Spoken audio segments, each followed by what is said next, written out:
Bueno, estamos empezando a grabar ya. Muy buenas tardes a todos. Bienvenidos a este noveno episodio de la No Charla especial COVID-19.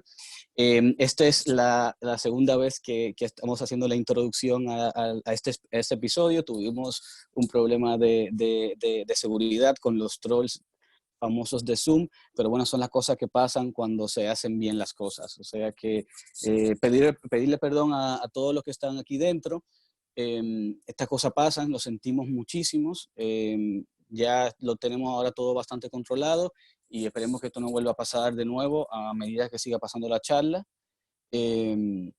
Bienvenidos todos, recordaros que el chat está abierto para cualquier pregunta que se quiera hacer en cualquier momento. La idea de esto es que sea un debate controlado, es decir, cualquier persona que quiera hacer pregunta en el chat, yo estaré atento para interrumpir yo al ponente y podamos crear este debate. Así que de nuevo, bienvenido todos y demos entonces entrada a esta no charla que estará súper interesante. Así que de nuevo, muchas gracias a todos por estar por aquí. Maisu, tienes el micrófono, lo tienes bloqueado, así que cuando quieras podemos ir empezando contigo. ¿Me podéis decir qué es lo que estáis viendo en la pantalla? ¿Veis Sí, la pantalla completa? Sí, estamos viendo la pantalla completa, estamos viendo la pantalla justo lo que está viendo tú. O sea que si pones grande la presentación, podemos ver la presentación. Claro, es que no estamos viendo, me da la impresión de que no estamos viendo todos lo mismo. Porque, a ver, si la descarga se la pones en otro porque no se deja. He puesto a iniciar presentación, pero no creo que estemos viendo todos lo mismo. ¿Me dais un momentito que la descarguen mientras si podéis ir hablando? Sí, claro que sí. Como quiera, lo que haremos ahora entonces es que le vamos a dar, bueno, qué pena es que las cosas obviamente cuando salen del corazón no se pueden repetir, pero le quisiéramos pedir a Carmen que por favor si pudiera dar de nuevo la introducción para calmar las aguas y volver al estado tan bonito en el que estábamos. Pues Carmen, si quieres decir algunas palabras a lo que va descargando la presentación, pues de nuevo lo Muchas sentimos gracias, muchísimo, pero Carmen, el escenario es todo tuyo ahora mismo. Gracias, Diego, gracias, María, todos los que estáis aquí, todos los ponentes de hoy. Yo me lo tomo con humor, o sea, algún día le contaremos a nuestros nietos cómo era esto de dar contenido por Zoom y de repente contarte con un striptease y cosas esotéricas, o sea que hay que reírse, hay que tomárselo con humor y sacar lecciones positivas de todo, ¿no? Recordar un poco dar las gracias a todos los que os habéis dejado liar. Cerera durante todo este tiempo ha estado ayudando mucho a la crisis del COVID, obviamente con Javi González a la cabeza dándolo todo en Open Ventilator, pero también pues, con todo el contenido que se ha generado desde esta noche una charla para divulgar acerca de temáticas clave, no solamente en temas de biología, de medicina, de data, sino pues todos los palos. Y qué mejor que acabar con un broche de oro contando con este escenario tan desolador que tenemos, qué papel tiene la administración pública para volver a componerlo y volver a reactivar el emprendimiento y la innovación que tanto nos hacen falta. Y por eso pues quería contar con Maisun Douas, que es una auténtica fuera de serie, un poco por ponernos en contexto. Ella es concejala a día de hoy en el Ayuntamiento de Madrid, pero realmente ella es de las pocas personas que pueden tener autoridad suficiente para hablar de innovación, porque aparte de que ha estado en la Comisión Europea, ha estado en el Center for Advancing Innovation, ha estado apoyando proyectos de formación digital en la Fundación Tankin, en Alsac Forum, siendo Ecosystem Builder en la nave de Villaverde. Ella de por sí es emprendedora, es doctora en física, tiene una trayectoria brutal y encima tiene la oportunidad hoy de contaros todos los retos que está viviendo desde la innovación en la administración pública y cómo estos son necesarios que se ejecuten con los diferentes agentes, emprendedores, startups, empresas privadas. Y qué mejor que ponerles voz a través de gente tan brillante como Adela, como Carlos, como Íñigo, que se han prestado hoy su tiempo. Carlos, vamos, ¿quién mejor que tú para hablar de todos los problemas que está viendo con temas de regulación que estás viviendo día a día con tu startup? Lo mismo, Adela, tú con temas de economía circular, que eres una gran experta y nos rompes los esquemas acerca de cómo se concibe este modelo. E Íñigo, lo mismo, como hemos comentado anteriormente, que estás en 20.000 movidas, que has vivido en tus propias carnes lo que es la innovación y que tienes esa perspectiva que no todo el mundo de a pie la contempla, ¿no? Así que, pues sin más dilación, pues con ganas de escucharos y de fomentar el debate.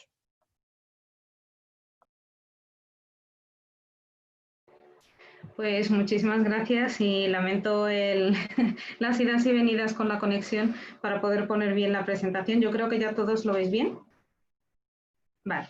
Entonces, como os decía, y como me ha presentado Carmen, que es una delicia, y espero ser digna de tantas palabras y de cumplir con las expectativas. Como os decía, acabar en la administración pública y más siendo concejala con un cargo de responsabilidad no era una de las cosas que tenía planificado, pero puestos en este lugar, mi misión probablemente es hacer que la innovación deje de ser ese tabú y que empecemos a contar con ella de una forma mucho más interesante. Entonces, como decía Carmen, al final he pasado por muchas etapas, muchas relacionadas con la innovación, la investigación, la ciencia y, como os decía antes, para mí una cosa importantísima es cómo se construye progreso a base de conocimiento y cómo las civilizaciones al final han ido perdurando y han dejado su huella gracias a todo lo que nos han dejado como legado y que sobre ello hemos ido construyendo poco a poco todos los avances tecnológicos que conocemos. Así que para mí es importante el encontrar ese vínculo entre el conocimiento y el progreso y cómo hacerlo útil dentro de la sociedad.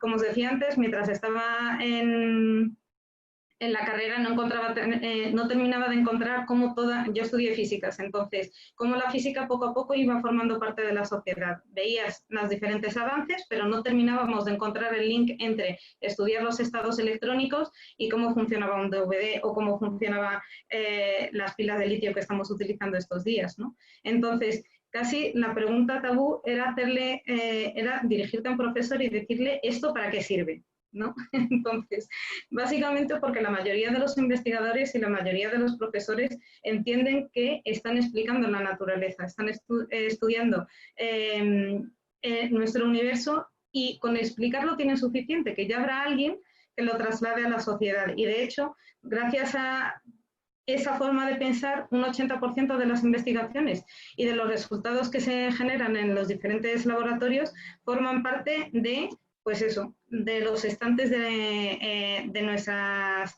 instituciones públicas y privadas. Entonces, es una cosa que a mí me indigna muchísimo y desde entonces me dediqué a pensar, pero vamos a ver, ¿qué es lo que le falta a la ciencia para que realmente se traslade a nuestra sociedad? Para que cumpla con ese objetivo. Estamos hablando de un problema de silos, de desconexión entre diferentes agentes. Es un problema únicamente de financiación, porque otros países apuestan más por la financiación, por la investigación. Es un problema de brecha resultado-necesidad. ¿Qué es lo que necesita la sociedad? ¿Qué necesita el mundo? ¿Y qué es lo que se está haciendo dentro de esos laboratorios? ¿Es un problema de talento? No somos tan talentosos como otros espacios. Es un problema framed in Spain. En España entendemos las cosas de otra forma y no terminamos de sacarle provecho. ¿Dónde está el problema realmente de todo esto, ¿no? Como decía, nosotros vemos el mundo de la innovación como una forma muy lineal.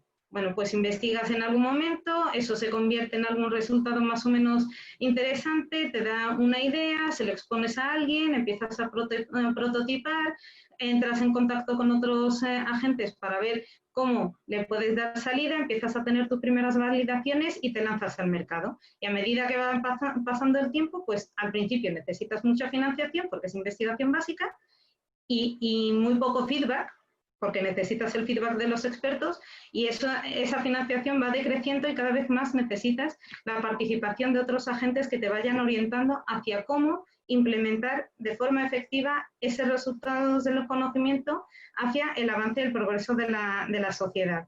En cifras estamos hablando de que el año pasado la inversión en España entre público y privado eran de 14.000 millones de euros, pero a nivel público seguimos teniendo un problema de ejecución. O sea, tenemos el dinero, pero no lo gastamos, que es lo mismo como que si no lo tuviésemos desde un principio.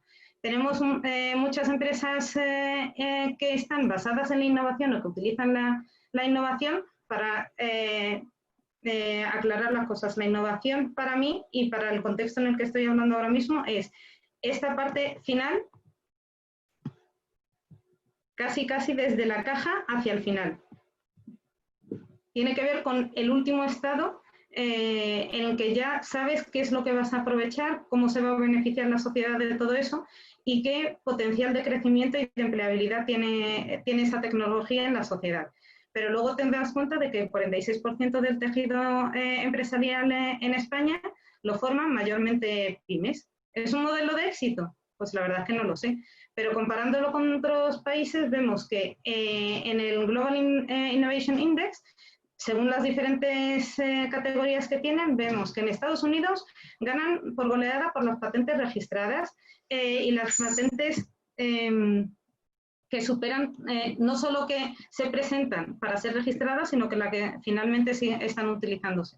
Y luego tenemos una densidad de empresas públicas, que todos pensamos que en Estados Unidos va a haber más empresas privadas, pero en realidad la densidad de empresas públicas es más alta que en el resto de los países. En países como Irlanda, al final están hablando de contribución de la industria privada en ese Producto Interior Bruto global y que la productividad es muy alta porque al final están trabajando en economía de duende, en atraer muchas grandes empresas a que trabajen allí. En Singapur, por ejemplo, el nivel educativo de los trabajadores es muy alto porque la inversión y la financiación de doctorados, postdoctorados es muy elevada. Y así podría seguir con todos los países que veis en el mapa. Pero en España al final no estamos destacando por nada. O al fin, en esos índices globales que definen la innovación y cómo están situados los países, a nosotros no nos parece relevante apoyar todo eso, ni siquiera el entender la consecuencia entre apoyar la innovación, la educación y la investigación, porque al final va a tener unos beneficios sobre la sociedad, ¿no? Entonces, hay diferentes perspectivas que he ido acumulando durante toda mi vida entre el apoyo y la motorización al emprendimiento, la evaluación de proyectos para fondos de inversión y también para la Comisión Europea, los eventos de promoción de la investigación y la innovación en el entorno de la nave o fuera del entorno de la nave, la creación de ecosistemas de innovación dentro y fuera de la nave, me han hecho ver cuáles son las limitaciones, pues las que todos sabemos y alguna más, ¿no? La dificultad de iniciar un proyecto, por las trabas burocráticas, por la financiación, formar un equipo también se convierte muchas veces en cuesta arriba, la financiación desde las 3 Fs hasta si realmente son los clientes los que financian los proyectos o son los proyectos los que financian a los inversores, esa dicotomía, la validación de clientes con usuarios, la dificultad de encontrar el market fit, esa brecha entre producto y necesidad, las dificultades con la regulación, que luego todas estas cosas, tanto Carlos como Adela como Íñigo, seguro que tienen miles de ejemplos para aplicar a cada una de estas dificultades.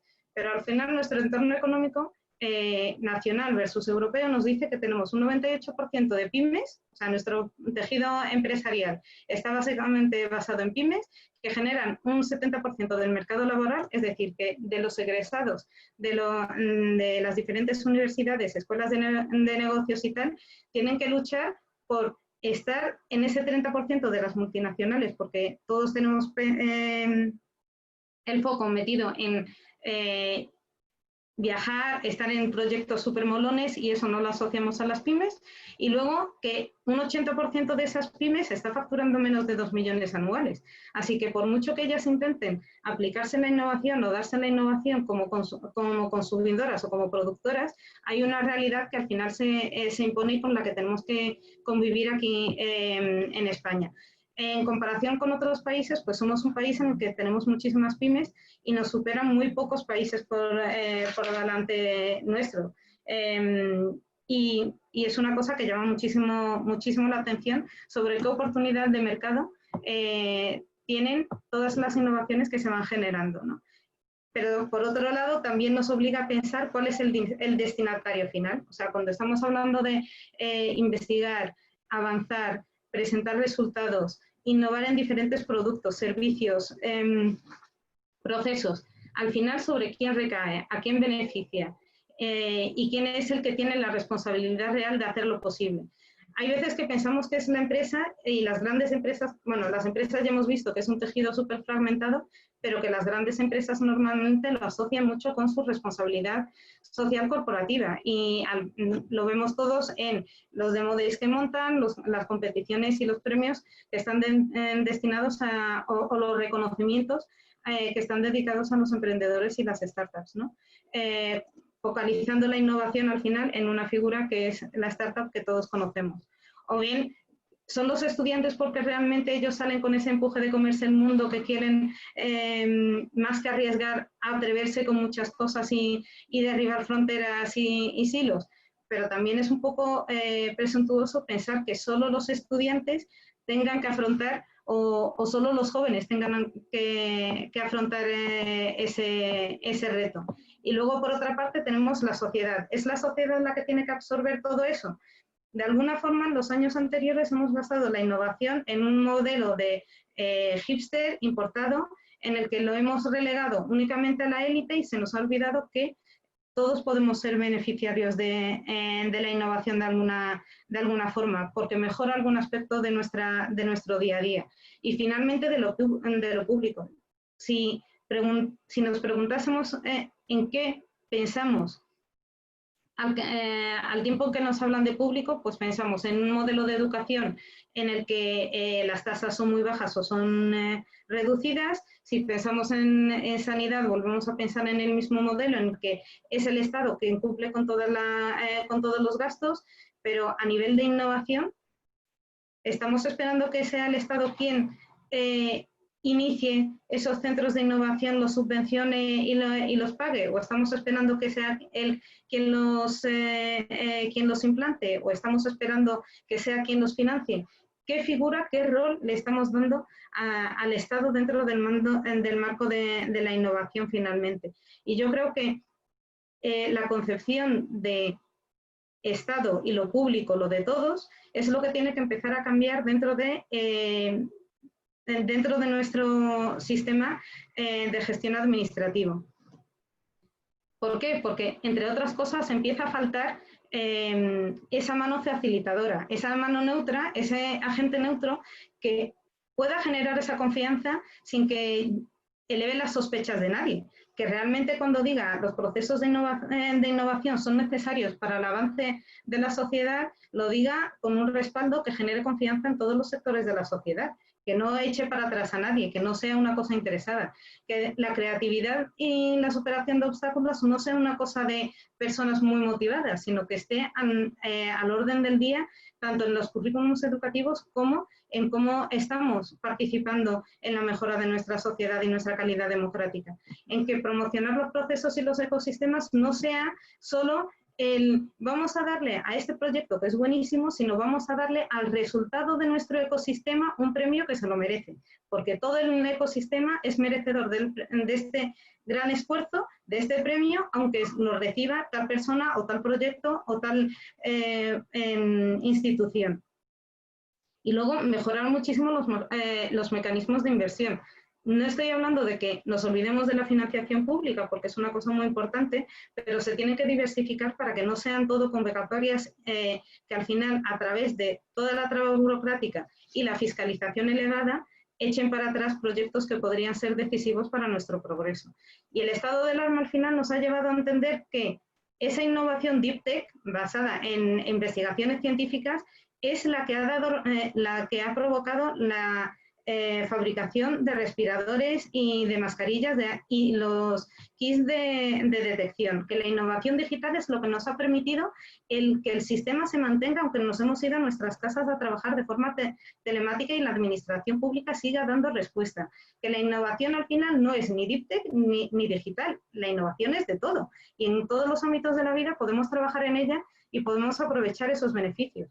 Pero eso sí, no podemos estar con la limitación de presión temporal. O sea, toda esa gente que ha estado trabajando en esas innovaciones y en esos resultados ha estado consumiendo de su tiempo, de su motivación hasta llegar a ese resultado. Ahora los tenemos y los podemos consumir y podemos contar con ellos, pero no podemos seguir en esa dinámica. Y en esta nueva dimensión, que supone una nueva ventana de oportunidad, es importante que empiecen a actuar los ayuntamientos para crear esa relación y ese vínculo entre lo que son los resultados científico-técnicos y los resultados de la innovación y el ciudadano de a pie, porque al final lo que estamos perdiendo en toda la ruta de la innovación es atender al ciudadano, que es el centro de toda la administración pública.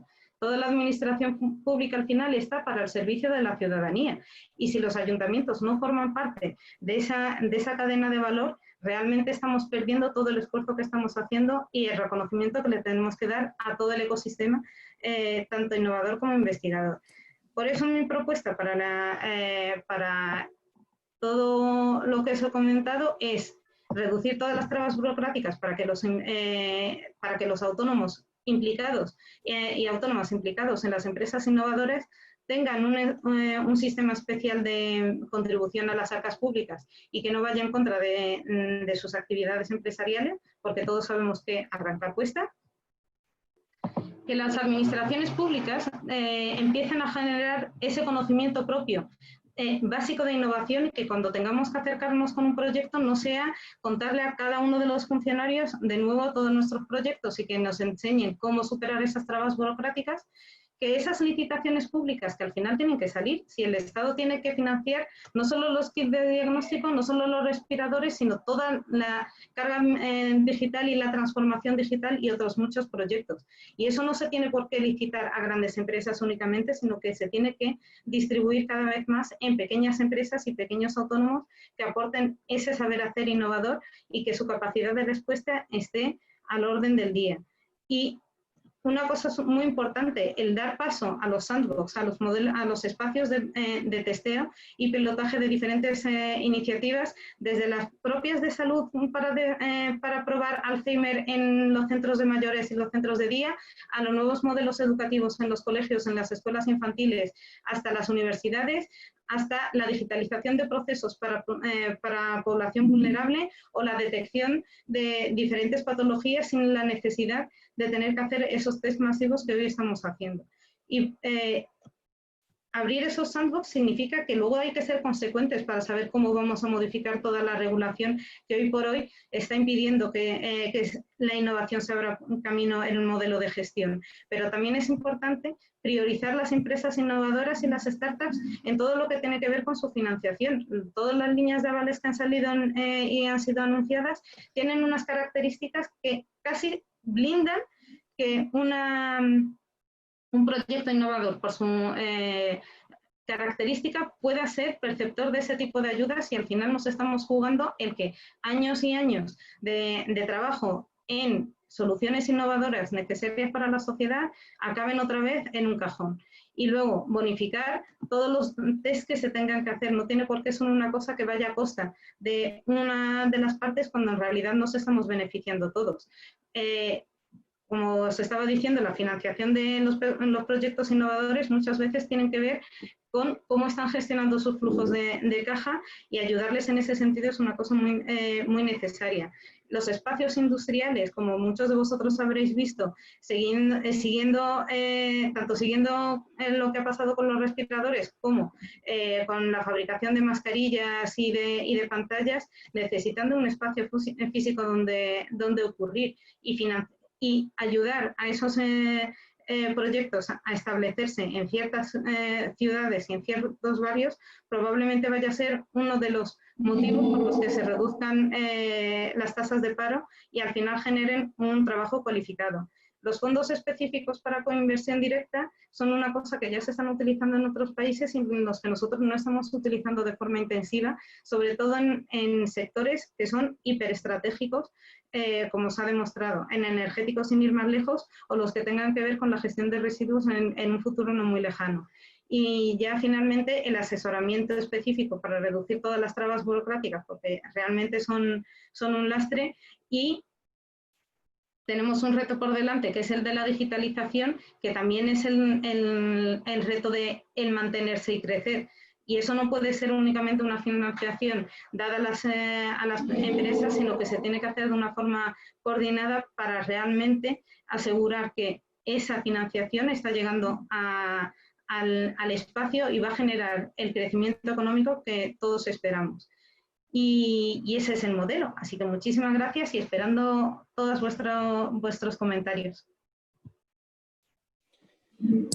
La verdad que me he quedado impresionado con tu ponencia, o sea, muy precisa, cada palabra con el sentido que tiene. Yo por lo menos tengo un montón de preguntas, pero no me quiero quedar monopolizando. Bueno, recordaros a todos los que están participando que el chat está abierto para hacer cualquier pregunta ahora. La idea de esta presentación era precisamente dejar sobre la mesa cuestiones que podemos seguir hablando ahora sobre por qué nos cuesta, podemos ir de puntos tan profundos, por qué nos cuesta tanto la innovación en España, después de ver las estadísticas de cómo somos el país con más pymes en comparación con otras economías parecidas a las nuestras, ¿no? Y por qué nos cuesta tanto. Ahí veo también dentro de las personas que nos están visitando, hay un gran amigo, Gonzalo Rodríguez Carmona, que hemos hablado ya en muchísimas ocasiones de por qué no se termina de percibir Madrid como este hub de emprendimiento que pudiese ser, con métricas muy parecidas a las otras ciudades como Berlín o como Londres, ¿no? ¿Por qué no podemos llegar ahí? De hecho, con muchísimas más ventajas, es decir, Madrid es muchísimo más barato que todos esos lugares. Lo que tú mencionabas de que es muy fácil venir a Madrid con 20.000 euros y vivir un año e intentar hacer un proyecto. Tú puedes hacer eso en Madrid. Madrid te permite hacer eso, a diferencia de los otros ecosistemas en Europa, ¿no? Es un gran reto que está ahí. Yo quiero darle la palabra, bueno, como saben están nuestros otros ponentes, está Íñigo Blanco, Carlos Matías y Adela Conchado. Quería darle la palabra a ellos. No sé quién quiere empezar, porque tenemos a Íñigo y a Carlos, que son dos grandes emprendedores que tienen sus empresas, que tal vez nos pudieran dar un poco desde su insight de cuál han sido, digamos, los retos como emprendedores, cuál ha sido la ventaja que han encontrado. También, como llevamos el tema redirigido a la parte de este escenario post-COVID-19, pues ver también esta sobreregulación, cómo se han sentido como emprendedores, e intentar conectar un poco con la ponencia de Vanessa. O sea que cualquiera de los tres que quiera empezar a hablar, más que bienvenido. Vale. Bueno, buenas tardes a todos. La verdad que después del ataque ese y de tantas ideas me he quedado aquí traspuesto. Pero bueno, también inspirado, ¿no? Por lo que contaba Maison, bueno, no puedo reaccionar, ¿vale? Lo primero, me ha hecho gracia el hipster importado, que lo ha apuntado y casi era una de las cosas que quería hablar, es esa parte de el halo sexy de la startup, que no es tal. Creo que la startup es un entorno precario, como mediocre, ¿no? Y de las cientos de startups que te cruzas durante el año, a fin de año, no sé, el 97% de esa gente ha malvivido o ha sufrido, no sé, ataques extraños. Entonces, lo primero, y también las medidas desde lo público que hablaba Maison, creo que son necesarias para apoyar efectivamente un tejido que tiene mucho foco, que tiene mucho sexiness, que tiene mucho hipster, pero que a su vez lo veo súper volátil, súper lleno de incertidumbre y precario, ¿vale? A su vez, lo interesante de este sector valiente, un poco irreverente, que como dice, con 20.000 euros se apaña para vivir un año o 2 años, es que son capaces de apalancar temáticas emergentes que quizás el establishment no se atreve y que COVID las ha dejado más patentes que nunca, ¿no? Por ejemplo, en temas de salud urbana, en temas de bienestar emocional de los jóvenes, en temas de envejecimiento activo, en temas de brecha urbano-rural, todo el tema de nuevo alimentación. Pues creo que la startup o los 5 colegas, las 5 amigas valientes están dando soluciones que molan, que quizás otra gente no se puede permitir. Una gran empresa no se lo puede permitir y creo que, bueno, en esta etapa post-COVID van a suceder cosas interesantes. Ahí hasta incluso otro día hablaba con Ferran, que está por aquí conectado, o por la charla de hoy no me había pensado, pero en los escasos 3 meses que llevamos, en cómo desde DOT ha cambiado la interlocución, tanto con la empresa privada con lo público, están pasando cosas, ¿no? Como he suelto 2 ideas así un poco a bote pronto, ¿vale? Por si sirven para no charla. La primera es que creo que la empresa privada se ve abocada a ser cada vez más enfocada, específica y cortoplacista que nunca. Creo que antes, bueno, todavía tenemos la pasta, tenemos una oferta de colores, puedo jugar. Creo que van a querer jugar cada vez menos y para bien o para mal, la empresa privada o el sector privado va a enfocar mucho más su inversión y su relación con el ecosistema emprendedor nunca. Bueno, y ahí tengo muchas ideas, pero lo dejo ahí, ¿no? Sí lo veo ahí. La empresa privada va a medir esa parte de lo, no sé, de cómo y la segunda, y dónde, o bueno, un poco el este de la no charla, ¿no? El tema es, ¿y qué hace la administración pública con todo esto? Pues digo, joder, de repente veo el foco en la administración pública más claro que nunca, ¿no? En tanto y en cuanto hay escasez de recursos, hay dudas, de repente la administración pública tiene un rol de generación de narrativas emergentes, tiene un rol de generador de mercados nuevos que nadie se atreve a abrirlos. ¿No? Pues mencionaba Maisun al final, ¿no? Oye, ¿qué pasa con respiradores, no sé qué, con educación inclusiva? De repente hay cosas que nadie las abandera. Creo que la administración pública de repente tiene un rol más vanguardista y visionario que nunca, o debería de tenerlo, y a la vez creo que su rol inversor es más excitante que nunca, en tanto y en cuanto se convierte en un inversor de ideas nuevas, más que nunca, en plan, oye, esto tiene que salir sí o sí, nadie está invirtiendo en ti, yo como administración pública lo hago, entonces va a tener un rol como de pre-angel extravagante o algo así, y algo que personalmente me gustaría ver es cómo la administración pública tiene un rol de stakeholder en su inversión. Siempre tiene como un rol raro de que solo te piden las facturas al final de una subvención.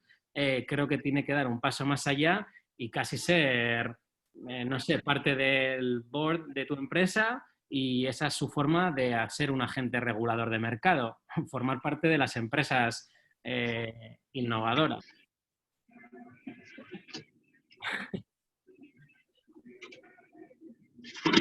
Sí, un poco. Con lo que ha dicho uno de esas claves que ha dado, digo, ahí hay un tomate serio, ¿no? Algunas sí me parecen más tradicionales de, hostia, pues sí, ayudar al IVA, lo que sea, que está guay porque es un poco un rollo precario, pero luego hay otras que sí creo que son novedosas para la administración, y sí creo que tanto en cómo abanderar temáticas o cómo invertir y en qué, ahí hay una jugada. Bueno, aquí nos hacen una pregunta a los ponentes, no sé a quién estará dirigida, pero bueno, está abierta para todos, ¿no? La pregunta la hace Kwon Yunes y pregunta lo siguiente, su comentario es el siguiente. Abrir la tecnología, patentes, en sí mismo es un modelo de negocio en el que hace que futuros desarrollos, nuevos productos, dependan de un nuevo recurso previo, una materia prima o un elemento tecnológico, aumentando así no solo el mercado, sino la adopción de esa primera innovación. ¿Se entendió el comentario? ¿Le gustaría que lo lea de nuevo? Veo que aquí había una pregunta previa de Delia, que te estoy viendo por ahí, y que se ha quedado pequeñita. No sé, el sistema nos está haciendo cosas raras hoy. Perdona, Delia, que sí, es verdad que la tuya se me pasó adelante. Bueno, si queréis podemos comentar esta primero y luego pasamos a la tuya, Delia, no hay ningún problema, no se me va a olvidar. Es que estaba conectado, yo creo, ¿no? La pregunta de Delia era porque Tesla pues perfecto. Ha abierto patentes. Entonces pregunta, es que la he perdido, no está ahí, pero... ¿Crees que este modelo de abrir patentes puede ser beneficioso para potenciar la innovación o podría generar el efecto contrario? Y aquí es muy gracioso porque en el informe Cotec te dice que las startups presentan mucho este tipo de cosas en cierta medida un poco para deducir impuestos, ¿no? ¿Cuál? O sea, ¿a qué te refieres con deducirse impuestos? O sea, que hay como un régimen fiscal, corregidme si me equivoco, que... Al Patent Box igual te estás refiriendo. Justo. Sí, al que tú puedes presentar una patente y entonces en función de ello entras dentro de la categoría de empresas innovadoras en las que no pagas tantos impuestos directamente por la actividad de tu empresa. Nosotros tenemos patentes, pero a mí se me escapa un poco todo el tema de patentes. Yo creo que como startup el modelo de patentes da para mucho que hablar. O sea, nosotros la tenemos prácticamente porque a los inversores les gusta. Si me preguntas para qué sirve exactamente, sería una conversación muy difícil. Y la verdad es que no sé, no lo sé. O sea, sé que en las grandes empresas es interesante, sé que para una gran empresa te sube la valoración. Para una startup tengo mi duda de para qué sirve, la verdad. Porque aunque te la estén infringiendo, aunque eso te genere un derecho, la realidad es que no vas a tener pasta para defenderlo, en mi modesta opinión. Y nosotros tenemos 3 patentes, o sea, quiere decir que de algo sí que patentamos. Quizás se me ocurre aportar un comentario a esto. A ver, la innovación venimos de entenderla casi como que era buena porque era buena, ¿no? Fomentaba el desarrollo económico y se entendía que era de esta manera.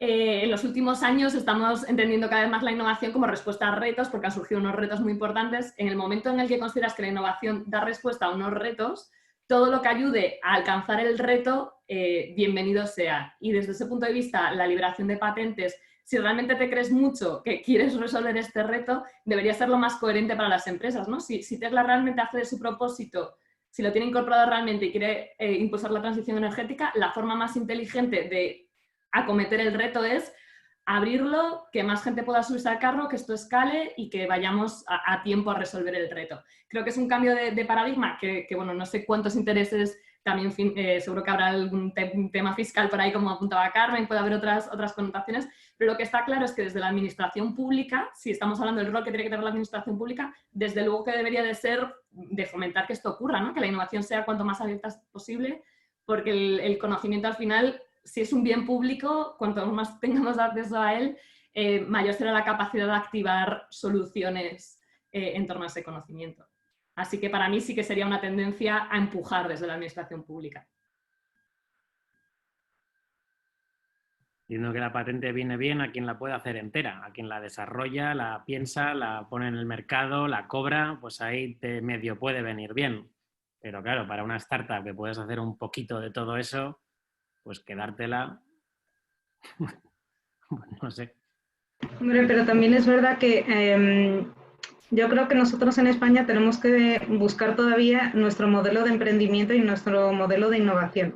O sea, nos hemos fijado muchísimo en los últimos años en cómo ha funcionado a nivel de Estados Unidos y eso nos ha generado bastantes frustraciones porque Silicon Valley tiene su motor económico, que es todo el software que hay alrededor de Princeton y alguna que otra más, ¿no? Pero y Texas tiene otro modelo y tal y cual. Y es verdad que la valoración de las patentes es porque ellos, además de tener esos núcleos, luego su capacidad de litigar por absolutamente cualquier cosa es increíble. Y nosotros en España no tenemos esa capacidad, o sea, no nos gusta entrar en esas broncas, ni tampoco las entendemos muy bien, porque no entendemos que proteger la tecnología o una marca o todo eso sea tan importante. Nuestra percepción del branding, además, es una cosa increíble, increíble de lo baja que es, quiero decir, que no le damos tanta importancia ni tanto cuerpo. Entonces, sustentar todo el crecimiento económico o la innovación sobre un derecho de uso, no creo que sea el modelo español de hacer las cosas. Ni que debiéramos, o sea, al final el contexto internacional te obliga a seguir unos ciertos patrones de comportamiento, por así decirlo, pero no creo que sea lo más beneficioso. De hecho, España, si no nos fijamos en la parte de patentabilidad y nos fijamos únicamente en cuántos artículos científicos salen, estamos dentro de las primeras. Pero vuelvo, insisto, si es para dejar el 80% de ellas aparcadas en un estante o en un disco duro, porque hemos evolucionado, pues realmente te da que pensar acerca de la eficacia de la inversión que estamos haciendo en la investigación y el retorno o el impacto que está teniendo dentro de la sociedad. Entonces, no sé, de allí que el modelo que estaba proponiendo antes en la presentación el Estado sea, lo que decía Íñigo antes, el que propone y el que absorbe. O sea, al mismo tiempo que le dice a la comunidad emprendedora o investigadora, tengo este reto, a ver quién me lo soluciona, y en base a eso, pues empezamos a financiar cosas interesantes, o que empiece a facilitar que las cosas ocurran sin poner muchos obstáculos y al mismo tiempo entender dónde tiene que regular cuando tenga que regular. Ya. O sea, yo el tema de la administración pública, y para dar un poco de contexto, nosotros estamos pues con tema de drones de largo alcance, que al final lo que es la limitación principal de que esto no está ocurriendo ahora mismo es la regulación. O sea, nos encontramos un poco en el choque de dos placas tectónicas, que uno es la aviación tripulada, que es de los sectores más regulados del planeta, con algo que es el aeromodelismo. Y nosotros estamos ahí un poco entre medias y es muy entretenido lo que está pasando. Entonces, con el tema de regulación y reguladores, nos estamos encontrando que efectivamente, como decías antes, Adela, la innovación parece que es buena porque es buena y todo el mundo le cuentas y, ¡joder, qué guay que estéis innovando! Pero luego la realidad es bueno, que hay que ponerse en la cabeza el regulador y no solo vale decir que sea malo o bueno, que lo que hay que pensar es un poco las cosas y por qué en España avanzamos de una manera o de otra. Y desde mi punto de vista, el problema que tenemos es que hay dos factores que hay que tener en cuenta. Por una parte está el status quo, porque sí, la innovación está maravillosa y podemos coincidir de que la innovación de la bombilla fue increíble, pero pregúntaselo al fabricante de velas, que se quedó sin trabajo. Entonces, la innovación muchas veces supone un cambio del status quo que el regulador, pues yo creo que también escucha, ¿no? Al final la innovación digamos que tiene víctimas colaterales. Y luego, por otra parte, la cultura que yo veo en España, veo que es un problema bastante serio, porque al final el I+D, pues muchas veces sale mal, por no decir la inmensa mayoría. O sea, acabas gestionando ese desastre inicial, pues lo acabas gestionando para convertirlo en un éxito. Pero alguien tiene que dar la cara. Y cuando eso es un regulador en sistemas críticos, creo que es muy complicado. ¿Cómo cambiar esa situación y cómo hacer que sea un entorno más favorable al riesgo de la innovación? No lo sé, no sé. O sea, porque al final estamos hablando un montón de cosas, de medidas, pero al final eso supone que alguien va a poner su huella y que si algo sale mal, que va a salir mal, va a salir en prensa, eso va a tener un impacto político y hasta qué punto la sociedad luego va a penalizar al político que su objetivo es salir, su incentivo, ¿no? Es salir reelegido. Aquí nos comentan que a veces es mejor. Perdón, pensé que estaba en mute. Aquí nos comentan que a veces es mejor un secreto industrial que una patente si no somos capaces de defenderla de infractores. Quiero suponer ese comentario a ti, Carlos, sobre todo, que tiene esas patentes. Al final las patentes, nosotros la utilizamos como moneda de cambio para conseguir más dinero. O sea, es la realidad. Entonces el secreto industrial, pues bueno, no es tan buena moneda de cambio. ¿Puedo hacer un comentario? Y si nadie tiene otra pregunta. Un comentario a lo de Carlos Matilla, que me encanta el ejemplo, y bueno, a todos gracias por vuestras respuestas. Yo trabajo entre Procter & Gamble y entre el sector social, y entonces entre emprendedores sociales y entre una gran corporación me surgen muchas veces temas de patentes. Y a veces ves que las corporaciones lo tenemos todo patentadísimo, e incluso para eso lo vendemos y es parte de nuestro portfolio de ventas, y los emprendedores sociales que tenemos dentro de Ashoka, hay veces que me dan ganas de decir, paténtalo, que te lo van a comprar y vas a poder tener otro vehículo de revenue aparte de tu actividad normal. Pero luego ves la complejidad que hay y se te quitan un poquito las ganas, ¿no?, de meterte en ese mundo. Entonces iba un poco por ahí, ¿no?, por la gran diferencia que hay entre el tamaño de la empresa para poder aprovechar esta vía. Sobre el comentario de Carlos de las velas, justo comentábamos ese ejemplo de las bombillas, las velas, creo que es un ejemplo bastante bueno. Y al final la conclusión que llegaba, y esto charlando con algunos compañeros de trabajo, es que en general, aunque perjudique a esa gente que está en el mercado, en este caso los que hacían velas, ¿no?, en general eso a su vez también trae más innovación. De hecho, Procter en sus principios hacían velas, cuando nació la bombilla con Edison se pusieron a hacer jabones. ¿Por qué? Porque el componente es el mismo, ¿sabes? Y pues dijeron, vamos a evolucionar o morimos, ¿no? Entonces, está ahí un poco el debate de si realmente al final, oye, es un mercado agresivo, pero va hacia la innovación y listo, y hay que dejarla que se autorregule, entre comillas, y pues eso, que los que hacían velas se pongan a hacer jabones, o hay que intentar ayudar a los que pierden sus derechos y que durante muchos años han invertido en una innovación en una dirección, ¿no? Pero bueno, si tienes que comentar algo, ahí lo dejo, y si no... No, vamos, yo por la parte estoy totalmente de acuerdo. Al final, y es que eso va a ocurrir en todo lo que estamos hablando de automatización y demás. Es que se nos viene un cambio de que en 20 años, mi opinión al menos, es que todos los medios de transporte van a ser autónomos, todos. Y sin embargo, ves a gente que con 20 años se están metiendo a hacer piloto, y son problemas que vamos a tener. Entonces, el problema es que cuando el regulador se pone una vez a favor de parar la innovación, la gente se va a poner con el mindset de, bueno, el regulador es sensible a estas cosas. Entonces, ¿para qué voy a poner a hacer jabones si realmente mi objetivo tiene que ser convencer al regulador de que la innovación es un desastre y que yo me tiene que defender mi licencia de no sé qué? Mi opinión, ¿eh? Y de momento nosotros no nos hemos encontrado por esa parte, pero es posible. Y eso también tiene que ver un poco con la educación, ¿no? Al final, los problemas que sabemos que nos vamos a encontrar de 20 años, todo autónomo. ¿Qué pasa con conductores? No que ahora tengan 50 años. ¿Qué pasa con gente que se está metiendo con 30, que ahora con 20? ¿Qué vamos a hacer con ello? Y no se está haciendo nada. Y sabes qué va a ocurrir. O sea, nada. Es que me alucina. Y bueno, no sé. Bueno, pero esas cosas, o sea, yo que ahora mismo estoy metida dentro de ese jaleo, lo ves con, o sea, dentro de las cosas que tienen que hacer. De repente alguien coge y te plantea un algo presencial en las siguientes 2 semanas, dentro de la administración pública. Entonces ya te planteas pero ¿te has leído los reales decretos que dicen que no se puede hacer tal cosa y que no se puede hacer tal otra? O sea, realmente dentro de la administración, y por eso creo que uno de los cambios más profundos que tiene que ocurrir es a nivel de educación, pero a nivel de educación no es que los niños y las niñas vayan absorbiendo la experimentación, la creatividad, el perderle el miedo al fracaso, que eso es una cosa que durante el estado de alarma, por ejemplo, nosotros como población hemos entendido que teníamos que tener paciencia, pero no hemos entendido que el fracaso podía ocurrir. O sea, que los tests no funcionasen, que las mascarillas no fuesen suficientes. O sea, eso no se lo ha planteado a nadie. Todo el mundo estaba, cada vez que algo no funcionaba era como en plan, están jugando con nuestras vidas. Y es como en plan, es que no hay manual para esto. Y en algún momento nosotros también como sociedad tenemos que reducir un poco el pistón y dar cabida a que ciertos errores pueden suceder y están dentro del margen.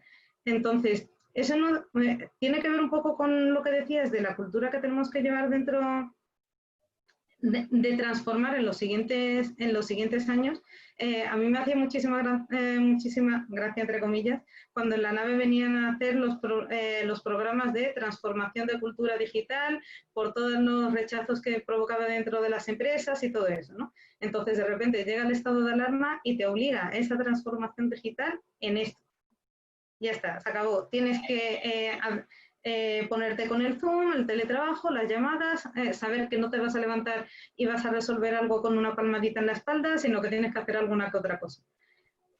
Ese cambio tiene que ser muchísimo más profundo que superficial. No nos podemos quedar únicamente con que entendamos que la digitalización nos puede solucionar los desplazamientos.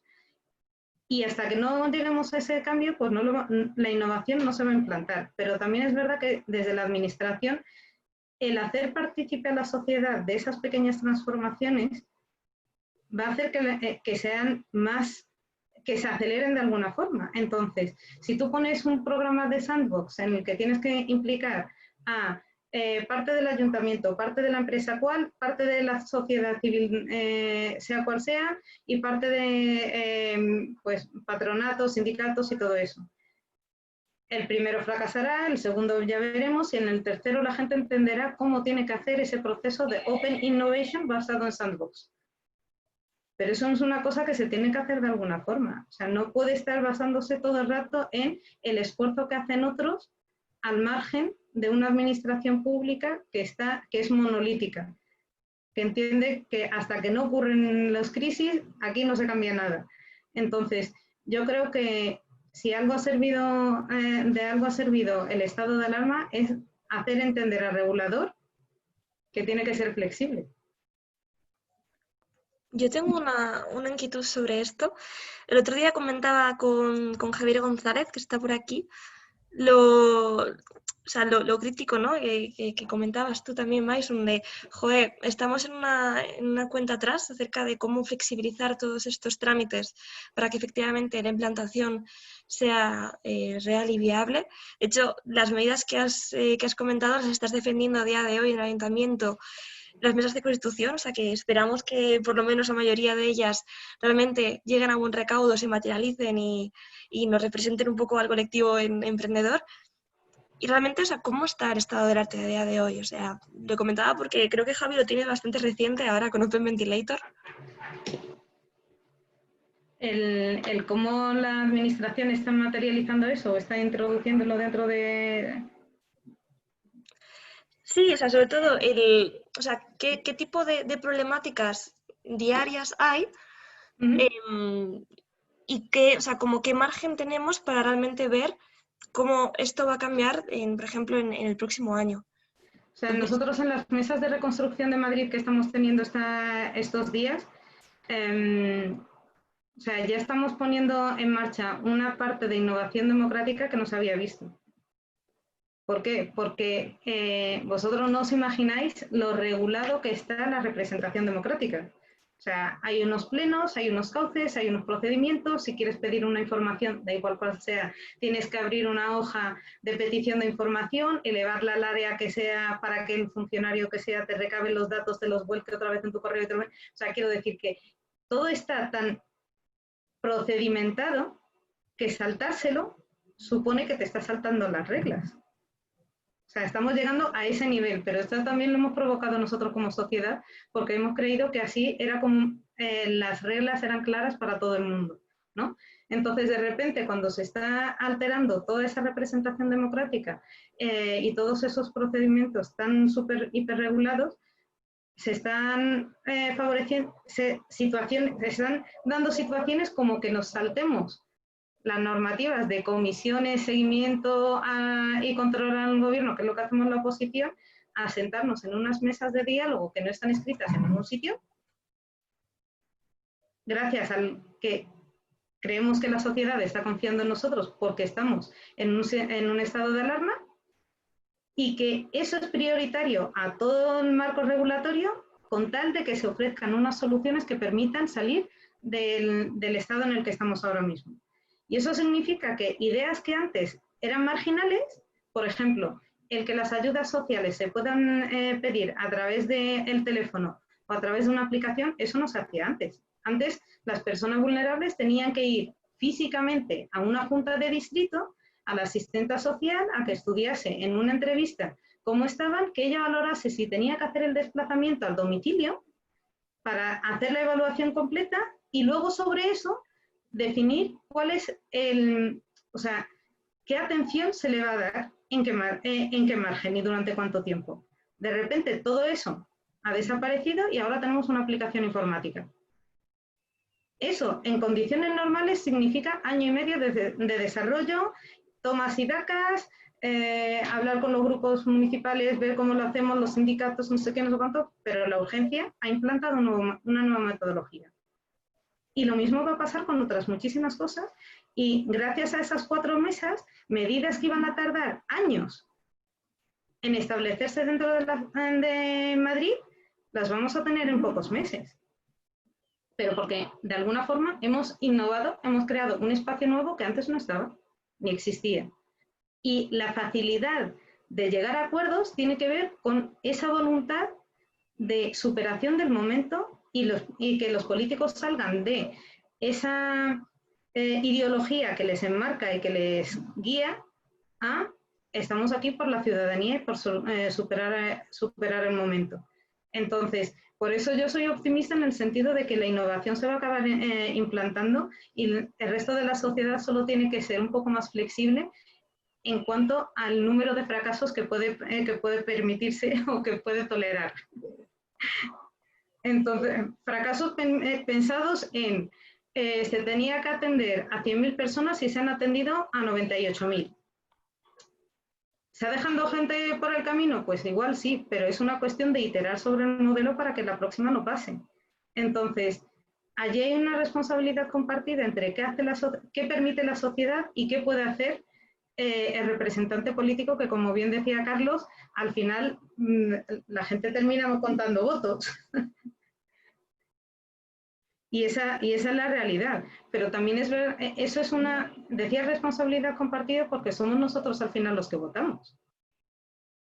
Entonces, si nosotros asimilamos esa cultura de transformación, estamos mejorando la calidad del sistema democrático y el sistema de bienestar porque todos estamos sumando en la misma dirección. Que no quita que siempre se haga un seguimiento y una evaluación de las políticas públicas que se están desarrollando.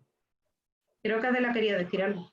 Sí, me apetecía ahí engancharme, Maysun, porque justo decías este sentido de urgencia que está desatascando ahora procedimientos. Creo que es fundamental generar ese sentimiento de, oye, vamos a por esto, ¿no? Y esto en las políticas de innovación estamos viendo que también se está evolucionando hacia ahí para canalizar de algún modo esfuerzos. Y bueno, a nivel Unión Europea sabéis que se está reconfigurando todo el planteamiento de la política de I+D+I en el horizonte Europa y se está yendo a este enfoque de emisiones. Y hablando el otro día con Maysun, me parece que el plantear como este enfoque de emisiones, o sea, me parece que puede tener incluso mucho más sentido a nivel local, ¿no? Trabajando en el ayuntamiento, las misiones son mucho más concretas, aterrizadas y cercanas a las necesidades de los ciudadanos. Entonces, pensar cómo desde la administración pública se pueden articular unas misiones concretas, con unos objetivos, con unos plazos, que haga que canalicemos toda la energía hacia eso y lo consigamos, no solo desde las ayudas típicas a la innovación, sino pues con esos cambios regulatorios que sean necesarios, pues no sé, facilitando los espacios, poniendo un poco toda la energía, consiguiendo que empresa privada, emprendedores sociales, nos enfoquemos todos hacia esos retos, sabiendo que la administración pública va a hacer todo lo posible por facilitarlos. Creo que estamos en un momento en el que además necesitamos ilusionarnos, ¿no? Pensar esas ciudades sanas, resilientes, saludables, bueno, que nos ilusione vivir y que sirvan también, y engancho con otro tema que comentaba Diego, para atraer talento, ¿no? Que sea una ciudad que te ilusione porque tiene un proyecto de futuro. Y me callo. Yo no sé si puedo ser un poco hater, porque a ver, me encantaría estar súper ilusionado como estáis y ojalá me equivoque, pero a mí hay cosas que me recuerdan a 2008, ¿no? En el sentido de, hemos visto que nuestro modelo productivo, que en ese momento pues era la construcción, en este caso el turismo, se nos ha caído y ahora de verdad vamos a cambiar y vamos a potenciar la innovación y esto va a ser totalmente diferente. Y bueno, y 12 años más tarde aquí estamos. Entonces, no sé. Se han puesto en marcha ciertas cosas, por ejemplo, hablando, y esto es una cosa que retomo de antes, Maysun, del tema de compras públicas innovadoras, y son buenas ideas, pero al final el problema es que cuando hay una compra de 1 millón de euros, una startup se le escapa. Al final va a acabar en manos de las 4 empresas que están especializadas. Y no voy a decir nombres porque esto se graba. Pero bueno. Grabado. Y un poco en esta vertiente más visionaria que decías, Adela, y con un poco ese tono de las misiones, ¿qué misiones creéis que son las que tienen que ser, ¿no? Porque yo sí comparto la energía de, ¿no?, este rollo también del moonshot thinking, ¿no? Y quizás como también desde la administración pública tener un rol de traer una visión y compartirla y generar esa misión. Yo quiero creérmela, pero por otro lado, lo que decía Carlos, yo también siento un poco que digo, hay como una parte de que me han cambiado 4 semánticas y 4 nombres, pero joder, estamos con lo mismo otra vez, ¿no? Y a veces me pierdo. Entonces, o incluso, la verdad es que en todo este rollo COVID he estado más de voyeur, no he participado en nada casi hasta hoy, he estado con mis cosas y al principio también pensaba, joder, aquí vamos a repensar esto, a ver, yo qué sé, el Estado va a comprar empresas privadas y el agua y bueno, no sé, pensaba otras cosas y al final tengo esa sensación de no sé si estamos hablando de lo mismo. Me gustaría saber vuestra opinión, ¿no? Uno, ¿cómo se puede articular guay esa misión conjunta, ¿no?, que aúne tal, e incluso qué temáticas son esas que deberían ser? Porque pienso mucho en eso, pero no lo comparto. No sé, a mí, si te sirve de consuelo, yo era la primera que decía por favor, empecemos a invertir en startups de educación y démosle una solución a todos esos estudiantes que están en casa y que necesitan conectividad, dispositivos, nuevas herramientas para poder avanzar en sus cursos y en sus currículums.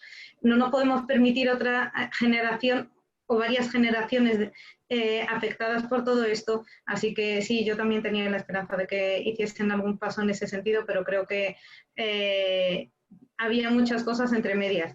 También salieron muchísimos artículos en ese momento, en las primeras 2-3 semanas, hablando de hasta qué punto tenemos una administración bien lubrificada para que todo esto fluyese. O sea, si el ministerio dice tal cosa, ¿hasta qué punto iba a poder articularse hasta el final y hubiese tenido la colaboración de todos y cada uno de los elementos que forman parte de esa cadena, ¿no? Y en torno a la compra pública innovadora, yo creo que es un elemento clave, pero se tiene que readaptar a lo que es con los plazos y los tiempos. O sea, una compra pública innovadora pierde su nombre pasados los 2 años de gestión, porque ya no es innovadora. Ya directamente se ha pasado a ser otra cosa, ¿no? Entonces, yo creo que todos estos cambios se van a favorecer si hay suficiente presión desde los agentes empresariales y sociales para que realmente se implanten. Y ser optimista para mí es casi un motivo de empujarlos. O sea, yo, a diferencia de vosotros, estoy prácticamente en el sitio de hacerlo ser.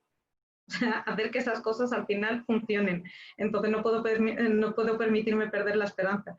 Y en cuanto a las misiones, para mí cambiar la movilidad en Madrid en el sentido de no tanto reducir los coches, sino cambiar la mentalidad. O sea, antes estabas obligado a moverte, ahora no.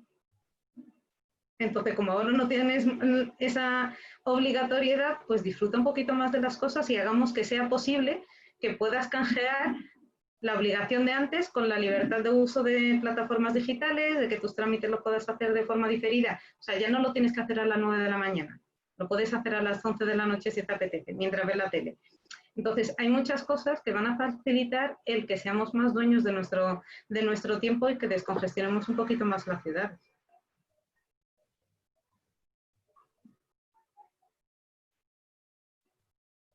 Quizás ya que lancé yo el melón de las misiones, pues construyo un pelitín más. Efectivamente creo que hay algunas necesidades súper urgentes y apuntáis dos que creo que son muy claves en esta época post-COVID, educación inclusiva y movilidad sostenible, ahora que el transporte público además bueno, claro, está un poco en una situación un poco complicada. ¿Cómo hacemos para fomentar una movilidad segura y sostenible? Creo que es un tema. Pero creo que tampoco podemos dejarnos llevar por urgencias ahora muy específicas. Creo que si vamos a montar un plan de innovación, pues hay que tener también una visión más de largo plazo. Y ahí no sé si habéis visto, como ejemplo, ¿no? Por poner un ejemplo concreto de una ciudad que ha hecho un plan en esta línea, el donut de Ámsterdam, ¿lo habéis visto? La rosquilla de Ámsterdam. Esto seguro que muchos conocéis Kate Raworth, la del Donut Economics, ¿os suena? Esta idea de que tenemos que construir unas sociedades prósperas acorde a los límites del planeta que cubran las necesidades de todas las personas, que sea inclusivo y que al mismo tiempo respete los límites planetarios. Y esto, que es una idea así que suena muy enorme, se la han traído a la dimensión local y en Ámsterdam han hecho un estudio de entender, primero, qué significa que las personas de Ámsterdam sean prósperas, ¿no? ¿Qué es la prosperidad social en Ámsterdam? ¿Qué significa para Ámsterdam vivir dentro de sus límites ecológicos? ¿Qué significa para Ámsterdam respetar el bienestar de las personas de todo el planeta? ¿Y qué significa para Ámsterdam respetar los límites planetarios globales, ¿no? Entonces, con estas 4 preguntas han fijado una serie de líneas prioritarias y, bueno, esto acaba de salir en abril, pero se supone que va a articular mucha de la política pública que venga a continuación en Ámsterdam, va a estar orientada a estos retos. Me parece un ejemplo como súper bueno, holístico, que me encantaría ver en más ciudades, la verdad. Qué bueno. No. Sí, no, Bueno, son interesantes porque creo que hasta ahora, bueno, no sé, tampoco tengo una relación con la administración pública súper estrecha y de muchos años, pero bueno, de alguna subvención o de algún tipo de proyecto, también siempre he visto como un rol más pasivo, ¿no? De la administración pública, nos lanza subvención para empresas creativas y reciben un poco un batiburrillo de ideas y más o menos pues reparten la pasta un poco, ¿no? Siempre lo había visto como un poco desapegado incluso de esas actividades y creo que iniciativas, ¿no? Como bueno, las que estáis hablando en Madrid o esta de Ámsterdam que dice Adela, a mí me molan, ¿no? Porque sí quiero ver como una coherencia entre, hostia, no sé, entre lo que se abraza desde la administración pública y sus intereses, porque a veces digo, hostia, este proyecto lo habéis pagado, ¿esto para qué sirve? Y me ha parecido como a veces incoherente y me gustaría ver más misión o visión o lo que sea, la verdad, con la que está cayendo.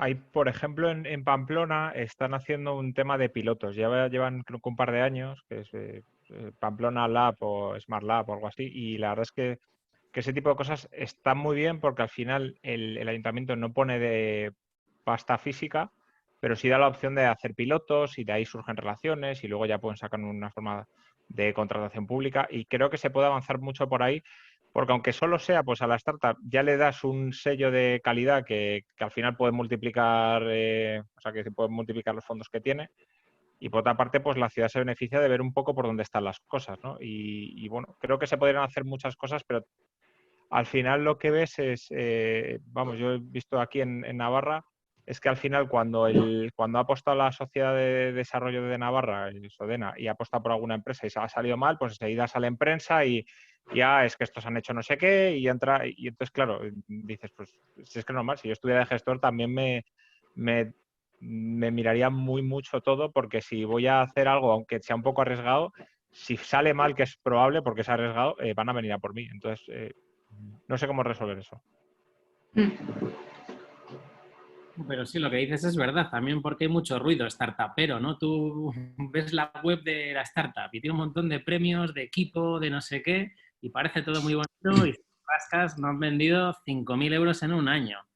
O sea, Sí, sí, yo totalmente de acuerdo contigo, Íñigo. Yo creo que el ecosistema emprendedor que estamos desarrollando en Madrid, que, o sea, ya estamos partiendo de que Madrid tiene todas las cualidades para realmente volverse un hub de emprendimiento importante de Europa. Probablemente más importante, sobre todo, en proyectos que se encuentren en una etapa más seed, es decir, antes de desarrollar, porque, bueno, no tenemos esos grandotes inversores como están en Londres o en Berlín, pero digamos, están más democratizados esos fondos y se pueden levantar menos pasta, pero hay más oportunidad para todos. Yo creo que no sé si el error, porque no podemos llamarlo error, pero yo creo que el drama de lo que ha pasado es que tanto el sector público como el sector privado ha de alguna manera prostituido el concepto de emprendedor. De repente el emprendedor es como este superente que va a salvar todo el problema económico que estamos viviendo. Como, bueno, el Estado no puede, como el Estado español, que digamos es generador de empleos, tiene esos que son ni buenos ni malos, de repente no puede cumplir con eso y dice, bueno, pero mira, sé emprendedor, porque mira Mancio Ortega cómo lo hizo, tú lo puedes hacer. Y creo que hemos hecho un exceso de la comunicación que no ha llevado precisamente a eso, a que todo el mundo quiere jugar a ser emprendedor, sin saber realmente qué es lo que está detrás. Y cuando eso pasa, cuando hay un exceso de la comunicación y un exceso de las palabras y que emprendedor, ¿qué es lo que hace eso? Eso lo que hace es que los emprendedores reales no se acerquen a estos eventos, no se acerquen a estos lugares donde realmente quieren ayudar a los emprendedores. Y lo que se acercan son estos que le dijeron, tú puedes ser mañana Mancio Ortega. Y tan, digamos, más por la película de ese emprendedor que por el reto de lo que realmente conlleva ser emprendedor. Entonces, ya tenemos mucho tiempo llevando, ya tenemos mucho tiempo en esta parte en esta fase de la comunicación, que es importante, o de la evangelización, para llamarlo de una mejor manera. Es importante, pero ya está. O sea, llegamos a un punto en eso. Ahora lo que hay que hacer es dotar al ecosistema de estructuras reales que permitan el acceso a financiación, que permitan el hacer cosas. Mientras se siga involucrando bueno, qué sé yo, mientras siga habiendo como esta situación de que no permitan que los emprendedores puedan lograr realmente hacer sus empresas y no quedemos dentro de ganar concursos, porque hay emprendedores que son expertos en ganar concursos. Hay emprendedores que solamente se dedican a hacer pitch muy buenos y como dice Íñigo, no han vendido nada. O sea, ¿de qué me sirve eso? Necesitamos un balance. Eso es muy bueno que tengamos aparte y exploremos el hacer buenos pitch y todo eso, porque, como decía Amazon, la verdad que en España somos malísimos en esa parte de la comunicación, comparado, por ejemplo, con Estados Unidos, que está muy dentro de esa cultura de ellos, ¿no? Yo creo que ahí reside el drama del ecosistema, porque en cuanto a métricas de la ciudad, ya olvídate del ecosistema emprendedor o no. La ciudad ya de por sí nos da un montón de cosas. Probablemente una de las ciudades mejor comunicadas del mundo. Es la tercera más grande de Europa. Es la ciudad creo que con más pyme también de Europa. Tiene un montón de aeropuertos. Tiene buen clima, que es una chorrada, pero tiene buen clima. Tiene hasta eso. ¿No?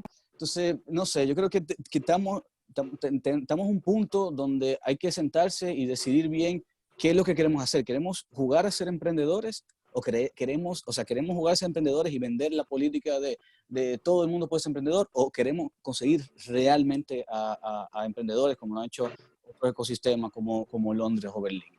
Yo creo que estamos ahí atrapados en eso, y eso es muy peligroso porque es el problema de los tecnócratas, ¿no? Que están siempre atrapados entre el ser y el deber ser. Y creo que es muy peligroso quedarnos ahí, porque al final creo que afecta a todo lo que realmente tienen sueños de emprender y tener un proyecto futuro, ¿no? Ya, yo igual en la onda que dices tengo esa sensación, ¿no? Que me viene un colega y me dice, oye, tengo una idea. De repente se me ocurren 120 sin tu idea y que te lleves 10 premios. Pero si me viene un colega y me dice, oye, facturo 1 millón de euros, tengo 12 empleados, vendo en 2 países y tengo no sé qué duda o reto, digo, ahí no tengo yo esas respuestas claras, la verdad.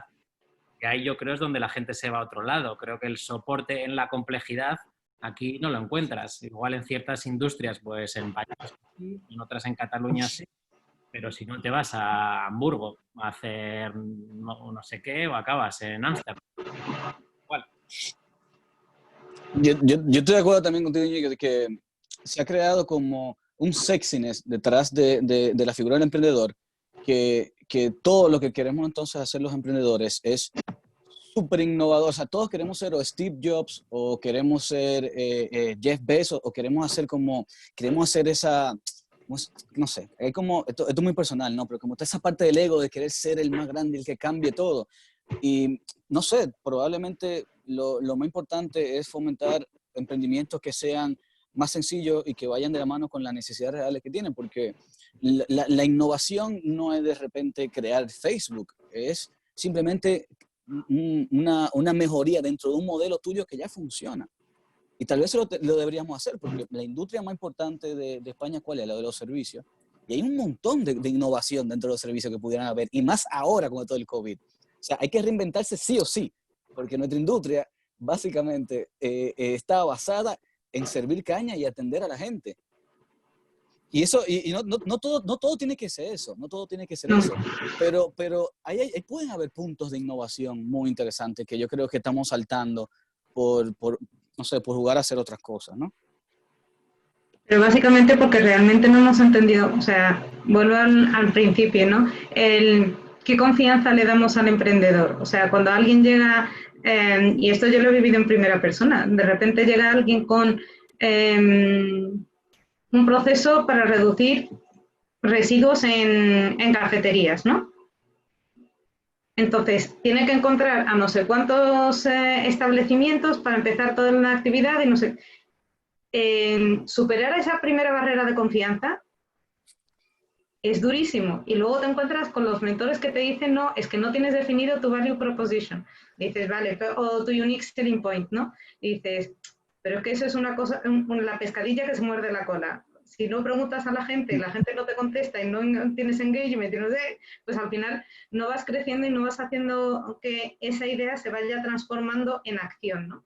Y Y yo creo que en España ocurre, y Madrid no se salva de ello, que o eres una persona que vas con mucho fashion por delante y entonces de repente eso vende más tu solvencia, o si vas como una persona que intenta realmente resolver una cosa y le dices a un empresario, mira, si yo estoy aquí para ayudarte, y creo que de esta forma te voy a ayudar y es un trabajo que tenemos que ir haciendo medianamente juntos, con paciencia y con tal, bueno, es que la gente no tiene tiempo para eso. Entonces, la gente de normal, o sea, las pequeñas pymes, pero si te vas a la administración pública, no considera esa innovación. O sea, el reducir los envases, reducir los desperdicios, mejorar la comunicación en el aula, salvar las brechas digitales, no lo considera publicitable o un proyecto digno de que vayan a dedicarle recursos. Entonces, la administración pública no deja de ser otra gran empresa, otro gran elefante que necesitas un montón de esfuerzo para mover un poco de él. Entonces, hay una parte de confianza, de cuánta confianza le estamos dando al sector emprendedor y cuánto estamos dispuestos a ver que no tiene recorrido esa idea. Yo casi prefiero ponerles en marcha y decir, pues no ha tenido recorrido, muchas gracias, vuelve otro día con otra cosa. Que de repente ponerlo casi cayendo de un burro. No, es que no estaba bien hecho, que la ha metido ahí. O sea, tenemos que encontrar un equilibrio que nos permita a todos testar pronto y fracasar pronto, porque esa sí que es la única idea que compro de Estados Unidos. Sí. Básicamente. Y trasladar esa ilusión por la innovación a una confianza que permita el que los diferentes ejemplos de talento que tenemos encuentren su lugar dentro del mundo emprendedor. Y la administración pública tampoco se salva de los miles de programas de hackatones y premios y todo eso, lo cual a mí me parece un horror absoluto, porque o sea, eso que lo haga una empresa me parece súper bien, pero que lo haga una administración pública me parece, o sea, prostituir, como decías antes, pero a niveles macro. Totalmente. Me gustaría comentar algo, si pudiera, y todo esto me está agitando muchísimo porque todo el que me conozca sabe que he estado involucrado en emprendimiento tanto antes como durante la crisis que estamos viviendo. Y en ese sentido, la pregunta es por qué no existe ese prototipo, ¿no?, de cultura de emprendedora aquí en España. Y yo creo que es de base porque el ecosistema de por sí está corrupto. En ese sentido, si miramos tanto el sector privado como el sector público, en el sector privado no está favorecido el emprender. Emprender es algo que te cuesta mucho, tiene un coste de oportunidad muy alto, porque de base cuando empiezas no te dan facilidades. En el momento que tú quieres establecerte como autónomo, te van a cobrar tengas beneficio o no. Y me podéis decir que sí que hay una tarifa plana para autónomos de 50 euros que la dan 3 meses, pero en el momento en el que tú creas una startup y te haces autónomo societario, no tienes acceso a ella, entonces vas a pagar, factures o no. Entonces ya de por sí tienes que ir a pulmón durante muchísimo tiempo. Hay emprendedores que están años sin cobrar para intentar que funcione una startup. Entonces, en ese sentido, no se favorece que esa persona o esas personas puedan emprender. Pero ya en el sector público, si hablamos, que también está involucrado, porque está tanto involucrado desde el punto de vista privado como desde el sector público, es incluso peor, porque las personas que están en el sector público investigando, que son las personas que más innovación están generando en España y que tan buenos somos a nivel de resultados en cuanto a papers, publicaciones e innovación, no están generando startups. La pregunta es ¿por qué no se están generando? En ese sentido, primero vamos a observar qué sueldos tienen esas personas. Una persona que ha terminado su carrera y que quiere investigar, que son la élite dentro de ese campo de investigación e innovación, hace un doctorado, están cobrando un sueldo de entre 800 y 1.000 euros. Que coges cualquier otro trabajo en el que no requieras una preparación, vas a cobrar más y vas a vivir mejor. Entonces, en ese sentido, son personas que viven en unas condiciones muy precarias y que además, si generan cualquier innovación, después ese conocimiento no puede utilizarlo para generar una startup, porque si lo utilizas, más del 90%, el 99% de los derechos de esa patente va a ser de la universidad o del centro de investigación en el que está trabajando. Entonces, no hay incentivo para que esas personas, que ya de por sí están en unas condiciones precarias, creen una empresa.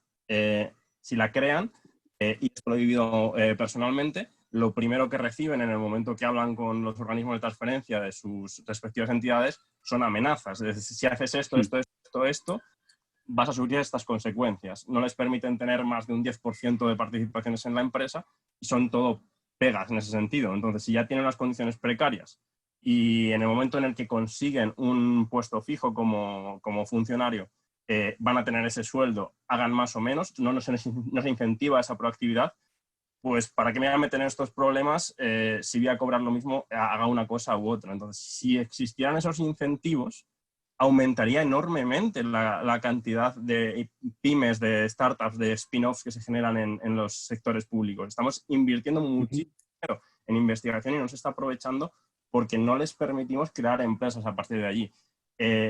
Ahora mismo tenemos, por parte del Estado, en el momento que se genera una innovación en un centro público, el 99% de los beneficios son de esa administración, pero es que no se genera. Sería así, en vez de eso, obtuviera el 5 o el 10% de esa innovación, probablemente habría muchísima innovación porque se crearían muchísimos spin-offs.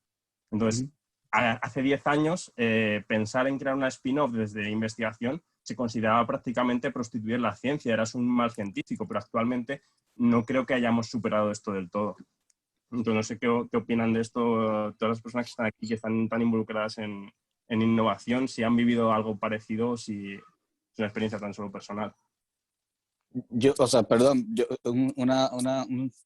Una sola pequeñita intervención. Yo estoy totalmente de acuerdo contigo. O sea, yo creo que uno de los dramas más grandes que vive este ecosistema es que precisamente hay una disonancia entre lo que estamos fomentando, que es el emprendimiento, con las trabas administrativas, con el peso de la burocracia del Estado que le estamos metiendo entonces a los emprendedores. Y cuando tú tienes esa disonancia, eso es que crea, eso es lo que lleva a la frustración de quien está intentando hacer un proyecto. O sea, lo que tú estás diciendo de la tasa del autónomo o lo de no poder cobrar para poder empezar a hacer eso, o sea, eso son pequeñas trabas que dicen, bueno, pues no, ya no quiero jugar a ese emprendedor, pero en realidad nunca lo intentó. Entonces hay un mensaje que tenemos en la administración, pero la realidad entonces es otra. Y, o sea, ¿qué hacemos entonces? Estamos como en un limbo entonces, los emprendedores están dentro de ese limbo.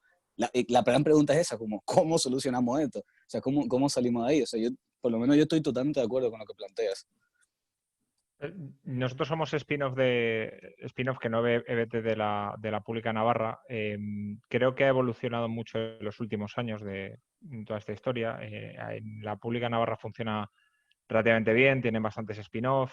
Si la universidad entra en el accionariado de la empresa y no con un porcentaje especialmente alto, el funcionario puede tener más porcentaje.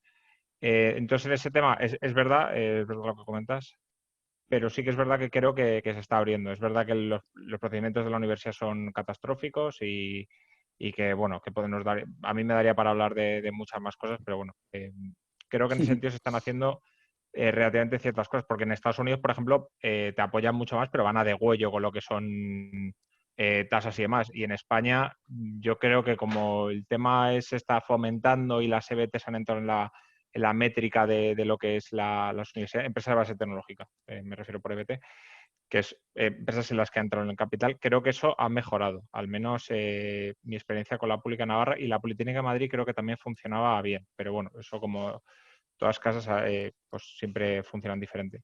Yo creo que el tema del emprendedor es interesante, lo que decís, porque nos gusta que haya emprendedores, pero ya cuando les va bien como que ya empiezan a surgir y eso la universidad da bastante pie a ello, de que de repente te empiezan a surgir problemas por la gente al lado que no le gusta, que te vaya bien y tal, y bueno, eso también es un problema que tenemos. Nos gusta que la gente lo intente, pero que le vaya bien no tanto, esa es mi percepción.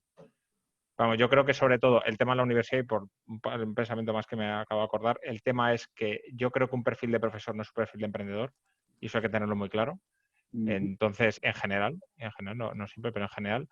Y luego, por otra parte, la aversión al riesgo. O sea, yo creo que eso es lo que, para mí, el tema que siempre está es que la gente que está en empresa, en universidad, no quiere el fracaso. Punto. Y no somos capaces de digerirlo y eso al final está rondando. Al menos en mi caso siempre le he hecho la culpa a eso. Pero, Carlos, ¿no piensas que quizá el perfil de profesor no es un perfil de emprendedor precisamente por los impedimentos que se les pone de base desde hace años a la hora de emprender. Si te vas a Estados Unidos, probablemente el perfil de profesor sea muchísimo más emprendedor que aquí. Yo creo que es por la cultura. Yo los profesores con los que yo tengo contacto, a ver los hilos, pero generalmente yo creo que es un perfil que no es pro emprendedor, mi opinión, ¿eh? Y ya te digo que la Pública Navarra funciona bastante bien en lo que es esto, y yo creo que es un perfil de investigador que generalmente no es el perfil de vendedor, porque se ve como algo sucio, porque bueno, ahí ya podríamos entrar en razones. Mi opinión, ¿eh? Creo que también puede ser por eso, por impedimentos, porque a la gente ya le suena complicado, entonces ya si no te gusta y además te suena complicado y vas a llevar también, ¿eh? Pero mi experiencia creo que va más por el perfil. Pero sin duda alguna no es fácil, no es fácil. O sea, que decir, estoy hablando de un sitio que está medianamente bien montado y aún así creo que es complejo. O sea, en eso desde luego tienes razón. Hombre, aportando una cosa desde el sector sanitario y todas las unidades de innovación que tienen los hospitales, que forman parte de una red, la red ITEMAS, por ejemplo, puedes ver los diferentes ejemplos de investigadores que son médicos y que trasladan todo lo que sus hallazgos a empresas, y hay diferentes formas de hacerlo. Es verdad que si estás en un hospital público, todo el conocimiento que estás haciendo y todos los tests y todos los avances es una cosa pública. O sea, tu know-how es bienvenido, pero tú estás trabajando con material público 100%. Entonces, gestionar esa transferencia del conocimiento hacia empresas no siempre es fácil, pero está regulado, y dentro del ámbito hospitalario creo que funciona bastante bien. En Cataluña, por ejemplo, tienen bastantes programas para que esos investigadores emprendedores o que tienen una idea que creen que puede ser comercializable, se le apoye con un equipo técnico que vaya a llevar esa idea al mercado, de forma que él siga manteniendo sus investigaciones y que por otra parte la investigación llegue al mercado de parte de un equipo técnico que le dé soporte.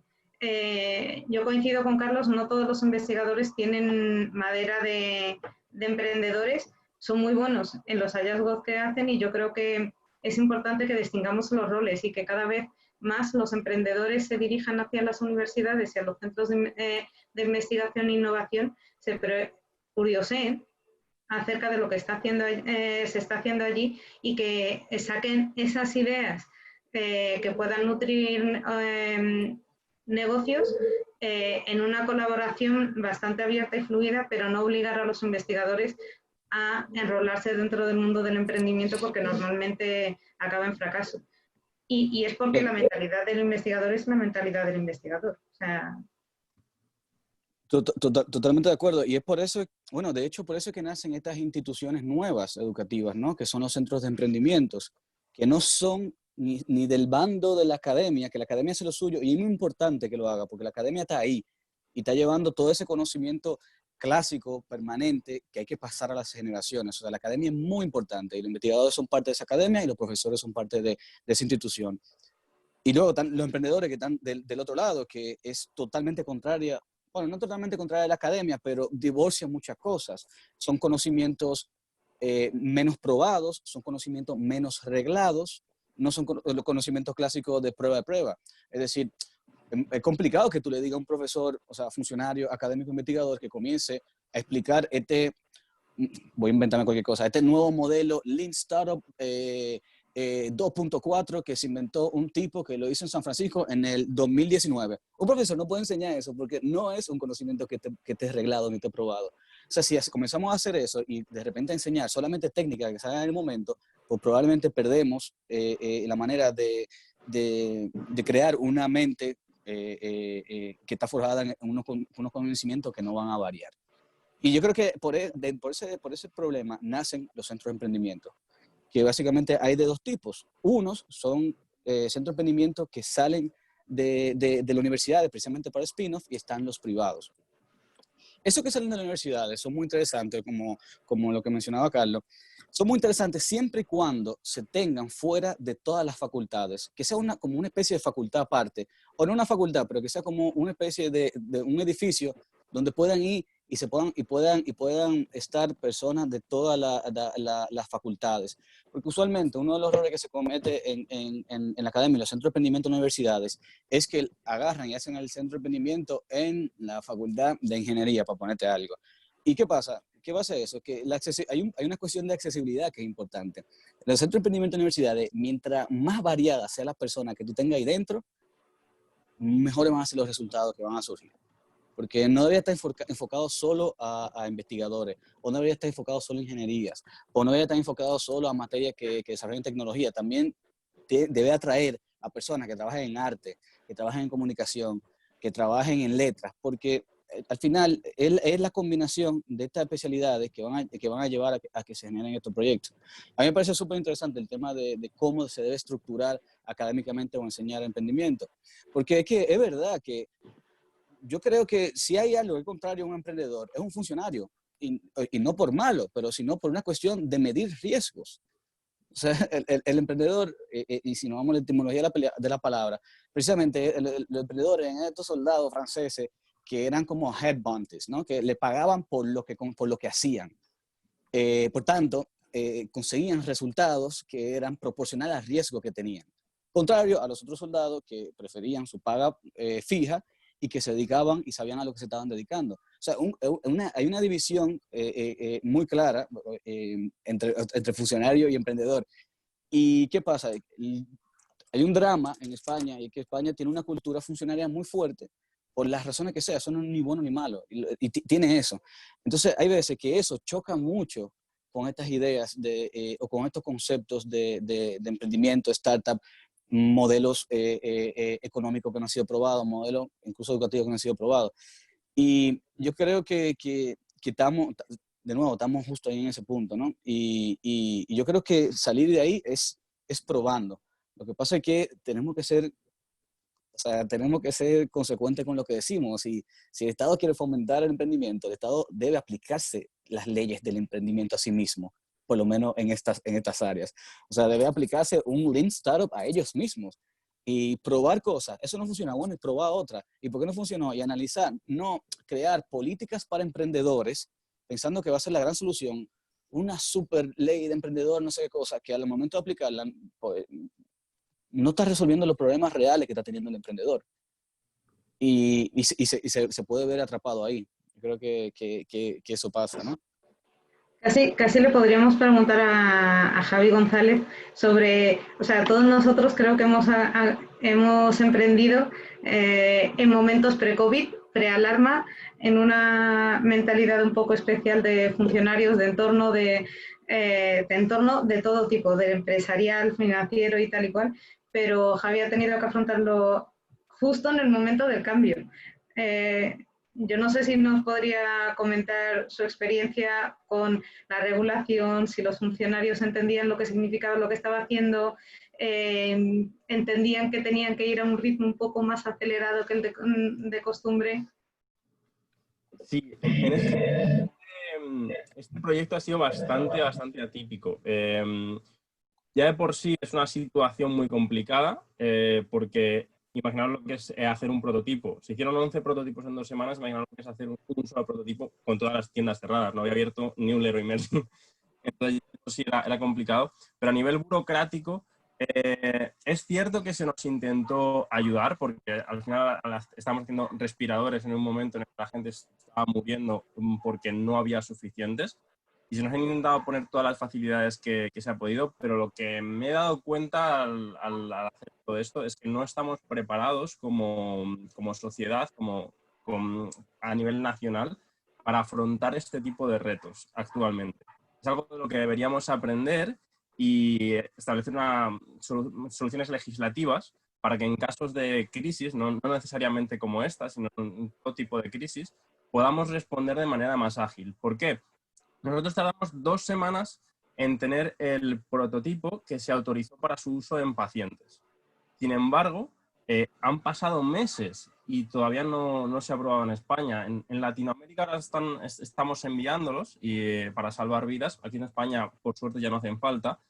Pero me parece muy grave que habiendo tardado tan solo 2 semanas en desarrollarlos y pudiendo haber empezado a utilizarlos entonces y haber salvado muchísimas vidas aquí en España, que no hayamos podido hacerlo simplemente porque había una serie de trámites burocráticos que normalmente llevan años. Y es cierto que se aceleraron muchísimo y fueron meses en lugar de años, muy pocos meses en este caso, fue 1 mes y medio más o menos.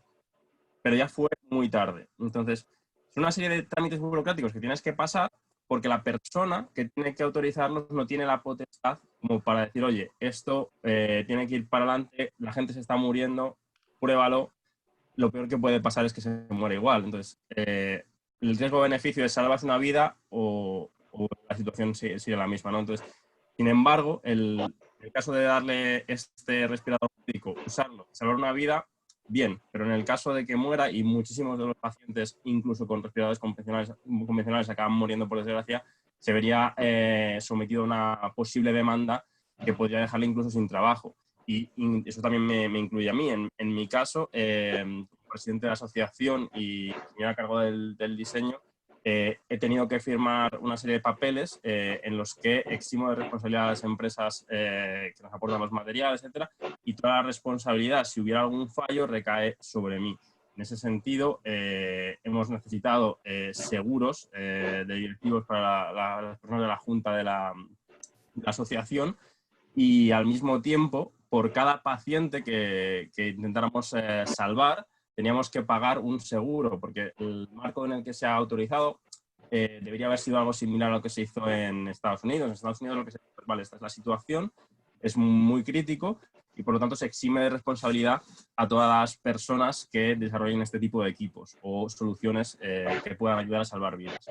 Pero aquí en España lo que se nos ha permitido es hacer un ensayo clínico, es un marco legal, en el cual, vale, estás investigando teóricamente y lo que permitimos es que dentro de ese marco de ensayo clínico lo uses como uso compasivo para intentar salvar vidas. Pero al estar dentro de un marco de ensayo clínico tú tienes que hacer un seguro a cada paciente, seguro por el que teníamos que pagar entre 1.500 y 2.500 euros.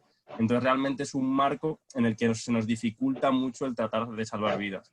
Actualmente en Ecuador, por ejemplo, lo que nos han firmado es una carta directamente desde el Ministerio en la que nos eximen de responsabilidades y nos autorizan para su uso compasivo en hospitales. Pero claro, ahí ya han tenido el tiempo de ver lo que ha pasado en España y ya íbamos con un equipo autorizado aquí con todos los trámites legales. Entonces ahí se han podido ahorrar esos trámites porque los hemos hecho aquí. Pero es algo de lo que deberíamos aprender, porque igual que ha pasado con este respirador, he visto el mismo caso simplemente con una pieza que era un adaptador que dividía en dos, una tubería que se dividía en dos para conectarlo a las tomas del hospital y dividir la toma de oxígeno en dos, poder atender a 2 pacientes en lugar de a uno, no tiene ningún peligro y no podían hacerlo porque también se les podría haber demandado, ¿no? Es algo tan simple como eso que no puede hacerse, creo que debemos aprender de ello y dar los mecanismos legales para que en un caso de emergencia cuando la realidad supera la legalidad, existan soluciones para poder salvar estas vidas y no que se estén perdiendo simplemente porque el médico que vaya a intentar solventarlo o el ingeniero que intente ayudar vaya a acabar en la cárcel. Pero es algo que no se podía prever realmente. Aquí hay una intervención que ha hecho Charam en el chat que me parece súper interesante. Charam, ¿no quieres que te dé acceso al micrófono y que lo converses mejor? Que me parece que tuviera muchísimo más interesante si haces tú la posición. Escríbeme por el chat, levanta un dedo o algo. A ver. Okay. Bueno, sí. ya ahí sí, estás, sí. muy bien. Qué bueno, Charam. Bueno, bienvenido. Bienvenido. Hola chicos, hola amigos, ¿qué tal? Muy bien, no sé si me veis. Ok, muy bien.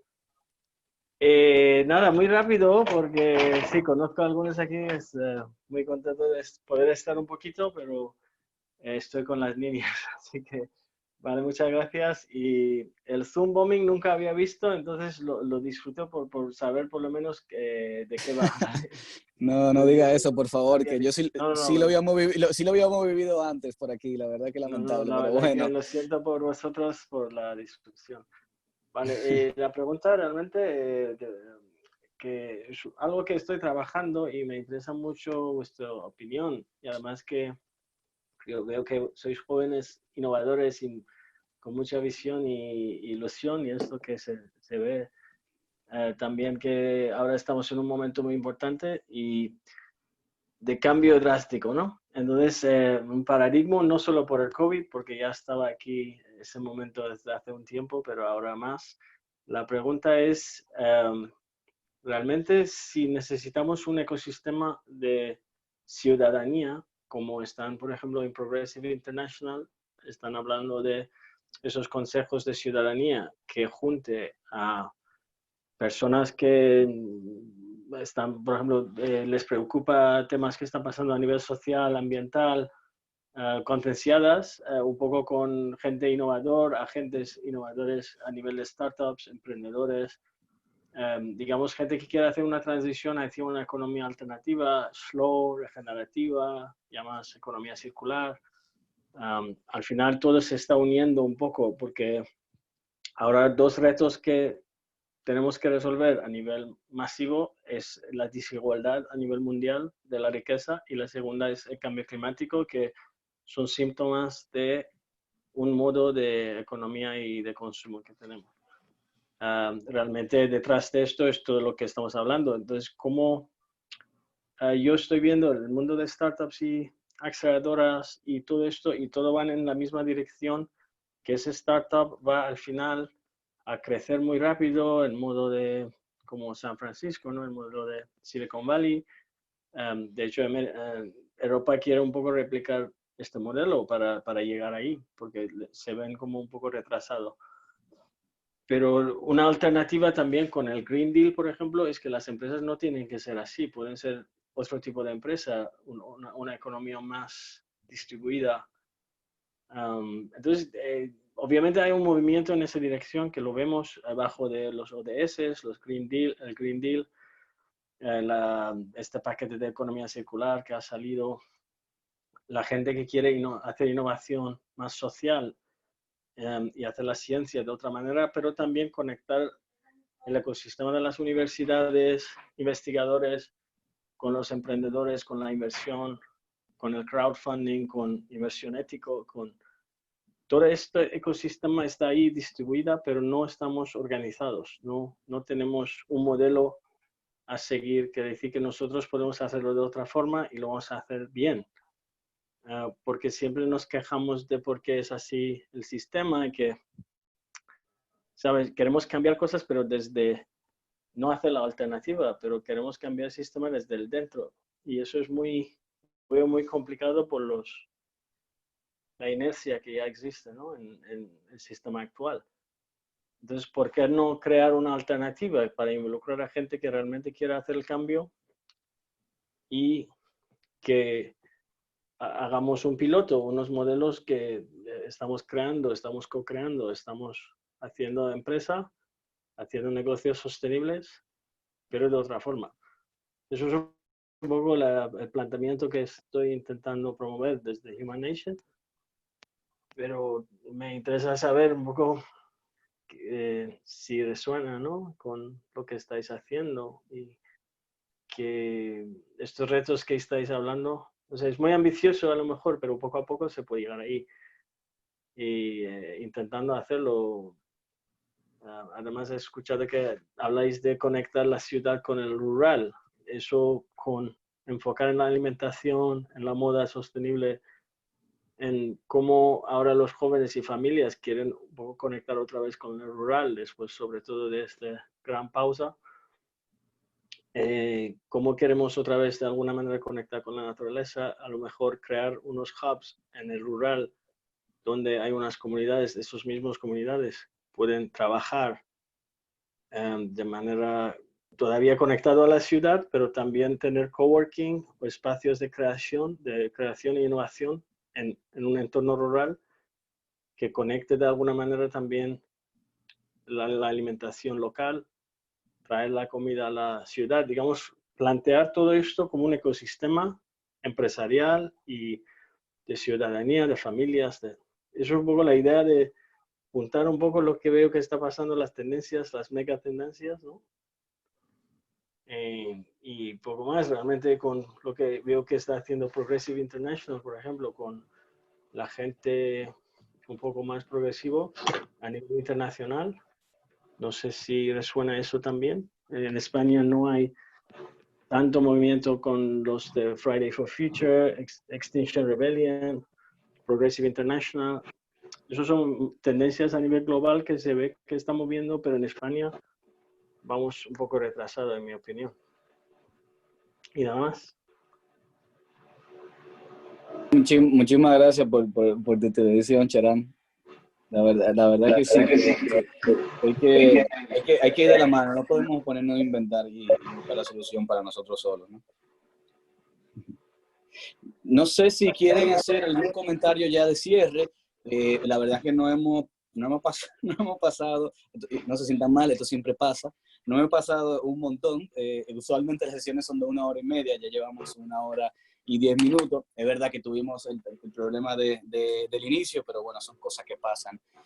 No sé si lo que estáis quieren hacer una última reflexión antes de que cerremos el debate. Y bueno, lo dejo ahí, sobre todo a vosotros los ponentes y también los que quedan, que se han quedado hasta el final, muchas gracias. Si tienen alguna pregunta o algún comentario también, pues bienvenidos a eso. A mí sí me gustaría comentar una cosa, pero no quiero monopolizar si alguien quiere. Era simplemente comentar que hay una cosa que me parece muy grave y es que se da por hecho que la persona que está en la academia es completamente opuesta a emprender.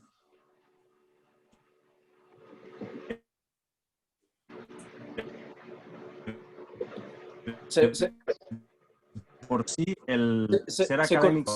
Y yo creo que no es. Perdón, se cortó ¿ahora? Algo. Parece que se puso muy lento internet. Si quieres, Hola. empieza de lo de nuevo. Sí. Ahora sí. Que hay una cosa que me parece muy grave y es que se presuponga que ser académico es completamente opuesto a ser emprendedor. Hay muchísimos emprendedores que aman completamente la ciencia. El problema es que actualmente esos emprendedores que aman la ciencia y la innovación en ese sentido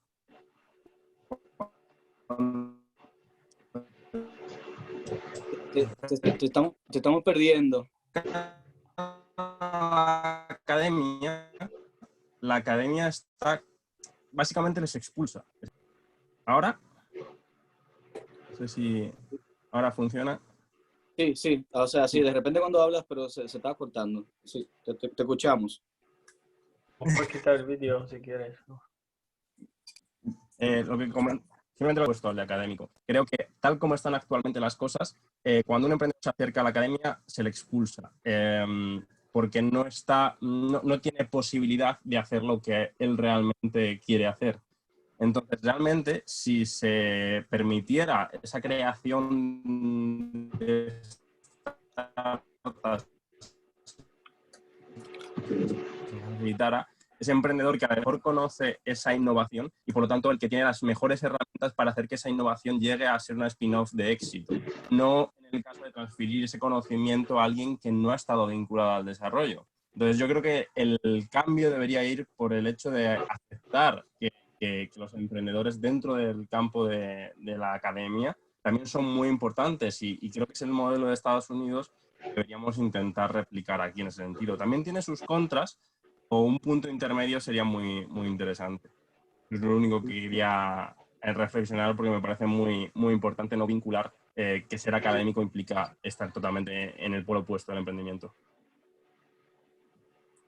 Yo no decía la academia, yo en mi discurso, si te refería a eso, me refería más que nada al profesor, la figura como de funcionario, de comunidad. Pero estoy de acuerdo que la academia no, o sea, para nada, de hecho, o sea, y mucho menos la ciencia. O sea, yo creo que si hay algo que se va a mantener vigente en el mundo, son las carreras fundamentales. Y fundamental, no venga alguien a decirme que el derecho es fundamental. Y eso, yo estudié derecho. O sea, fundamental es la física, la química, la matemática. Esas son las carreras fundamentales que van a permitir a nosotros hacer emprendimientos e innovaciones reales. O sea, yo eso sí lo comparto totalmente. No me refería en concreto a tu comentario, sino que es algo que han comentado de hecho varios ponentes y creo que es algo que es bastante extendido, ¿no? Y creo que es importante romper esa barrera y acercar academia y emprendimiento y que trabajen en conjunto, ¿no? Como dos entes opuestos. Totalmente. No sé, Mauricio, si tienes una última intervención que quieras deleitarnos. Pues, hombre, cogiendo por esto último, diría, yo he sido investigadora y me he tenido que pelear con mi tesis. De hecho, yo no decía que estaba haciendo la tesis, decía que estaba tortugando con la tesis. Y eso que la acabé en 4 años, pero fue una experiencia interesantísima. Totalmente de acuerdo contigo, pero yo siempre cuando hablo de que los investigadores no tendrían por qué ser emprendedores es por quitarles un poco de presión y que sepan que hay toda una red de talentos en las que se pueden soportar para hacer que su investigación tenga un impacto en la sociedad y que no se sienten solos con toda esa carga de responsabilidad, ¿no? Pero evidentemente, o sea, tenemos casos maravillosos y de hecho el fundador de Celera es un claro ejemplo de ello. O sea, Francisco es una persona... o sea, es una persona que encarna el que puede ser investigador y emprendedor y que no se están pegando las dos cosas constantemente y que se puede avanzar sin comprometer ni a la academia ni a la empresa, ¿no? Y trasladar todos esos resultados a la sociedad de una forma eficiente. En cuanto a lo que decía Sharami, por cerrar un poco mi apuesta por la innovación, yo creo que cada vez más, y con lo que decía Adela también, de las misiones, o hacemos que la innovación sea el cambio sistémico que resuelva nuestros problemas, o no va a haber forma de avanzar, porque siempre avanzar con cada una de las cositas por separado, salud por separado, la población por otro lado, la educación por no sé dónde, la ingeniería de forma aislada, siempre va a causar más daño que beneficio, y realmente a los sistemas a los que tenemos que trasladarnos son a esos sistemas de trabajo en red en los que la colaboración sea lo más importante y lo que se prime es aprovechar ese conocimiento colectivo más que el que tengamos superpersonas o superemprendedores o superempresas en cada espacio. Y por eso vuelvo y digo que la administración en ese sentido me parece que tiene que jugar el rol de facilitador, de conectar a la gente, ofrecer los espacios y ofrecer esa mente abierta hacia una regulación que facilite la implantación de ciertos resultados y que eso no contradiga el salvaguardar los intereses de la población en general y no de un gremio de empresarios o un gremio de funcionarios o el gremio que sea. Y justo estamos en el momento de poder conseguirlo. Y para conseguirlo solo lo podremos ver y trasladar a nuestros hijos y a las generaciones futuras si todos nosotros nos alineamos en la dirección de que la innovación y el conocimiento va a ser lo que motive el progreso. Y da igual dónde lo apliques. O sea, sí, me parece genial que apostemos por el sector servicios y creemos que por allí vamos a superar todo lo que se nos viene encima. Pero hagámoslo de una forma competitiva y que la competitividad no esté basada en la precariedad, sino realmente en ser líderes de mercado por la tecnología que avancemos, respeto a los derechos fundamentales y al medio ambiente. Así que esa es mi apuesta. Muy bien. Adela, Carlos, ¿algunas palabras? Nada, no quiero estropear lo bien que lo ha dejado Maysoon, solo agradecerle que haya compartido esas ideas tan claras, tan estructuradas, que me gustará ver con más detalle por si algún feedback puedo aportar. Me ha parecido muy interesante la propuesta y me encanta ver que dentro de la administración hay personas intentando empujar pues esta idea de que la administración no es algo desconectado de la innovación, sino que es un agente, vamos, que puede jugar un papel fundamental en activar, en dirigir, en orientar, en facilitar un montón de, vamos, podríamos decir muchísimos verbos, todos orientados a que la innovación, que es ese ir hacia mejor, pues suceda. Así que nada, gracias Maysoon por compartirlo y empujándolo sobre todo. Muchísimas gracias a ti.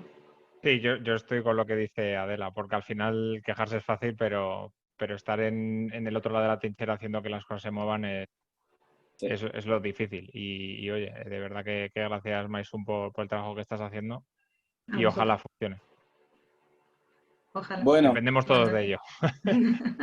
Yo quiero que terminemos esta no charla con la culpable de todo esto. O sea que, Carmen, te doy de nuevo la palabra para que ya cierre con broche de oro y ya quede ahí para la eternidad de YouTube lo que digas ahora. La eternidad de YouTube, eso suena como muy trascendental. Daros las gracias a todos los que habéis participado. Por supuesto, Diego, María, por hacerlo posible. Virginia, aunque no sé si al final se ha podido conectar, todos los acelerados que os habéis unido. Javi, Adela, Carlos, Íñigo y por supuesto Maysoon. La verdad que a mí me hace especial ilusión compartir este rato con vosotros para entender cómo estos mundos están destinados a entenderse para realmente avanzar y seguir con este compromiso por por parte de todos desde el sector en el que estemos. Me resulta muy ilusionante ver muy de cerca cómo esto en el Pleno se está debatiendo y tiene pinta de que por fin se va a materializar y se va a hacer tangible. De verdad, gracias por todo. Creo que hemos aprendido muchísimo hoy y creo que esto nos da un motivo más para darnos cuenta de que está todo por hacer, que está en las manos de todos, seamos emprendedores, estemos en el sector público, estemos donde estemos y eso se acaba de empezar. Así es. Bueno, muchísimas gracias a todos, sobre todo a los que se quedaron al final. La verdad que me pareció súper bonito. A mí, en lo personal, me apasiona muchísimo este tema. Así que nada, muchas gracias a todos y si les parece bien, lo dejamos aquí ya. Muchísimas gracias a todos. Venga, un abrazo. Hasta luego. Hasta luego.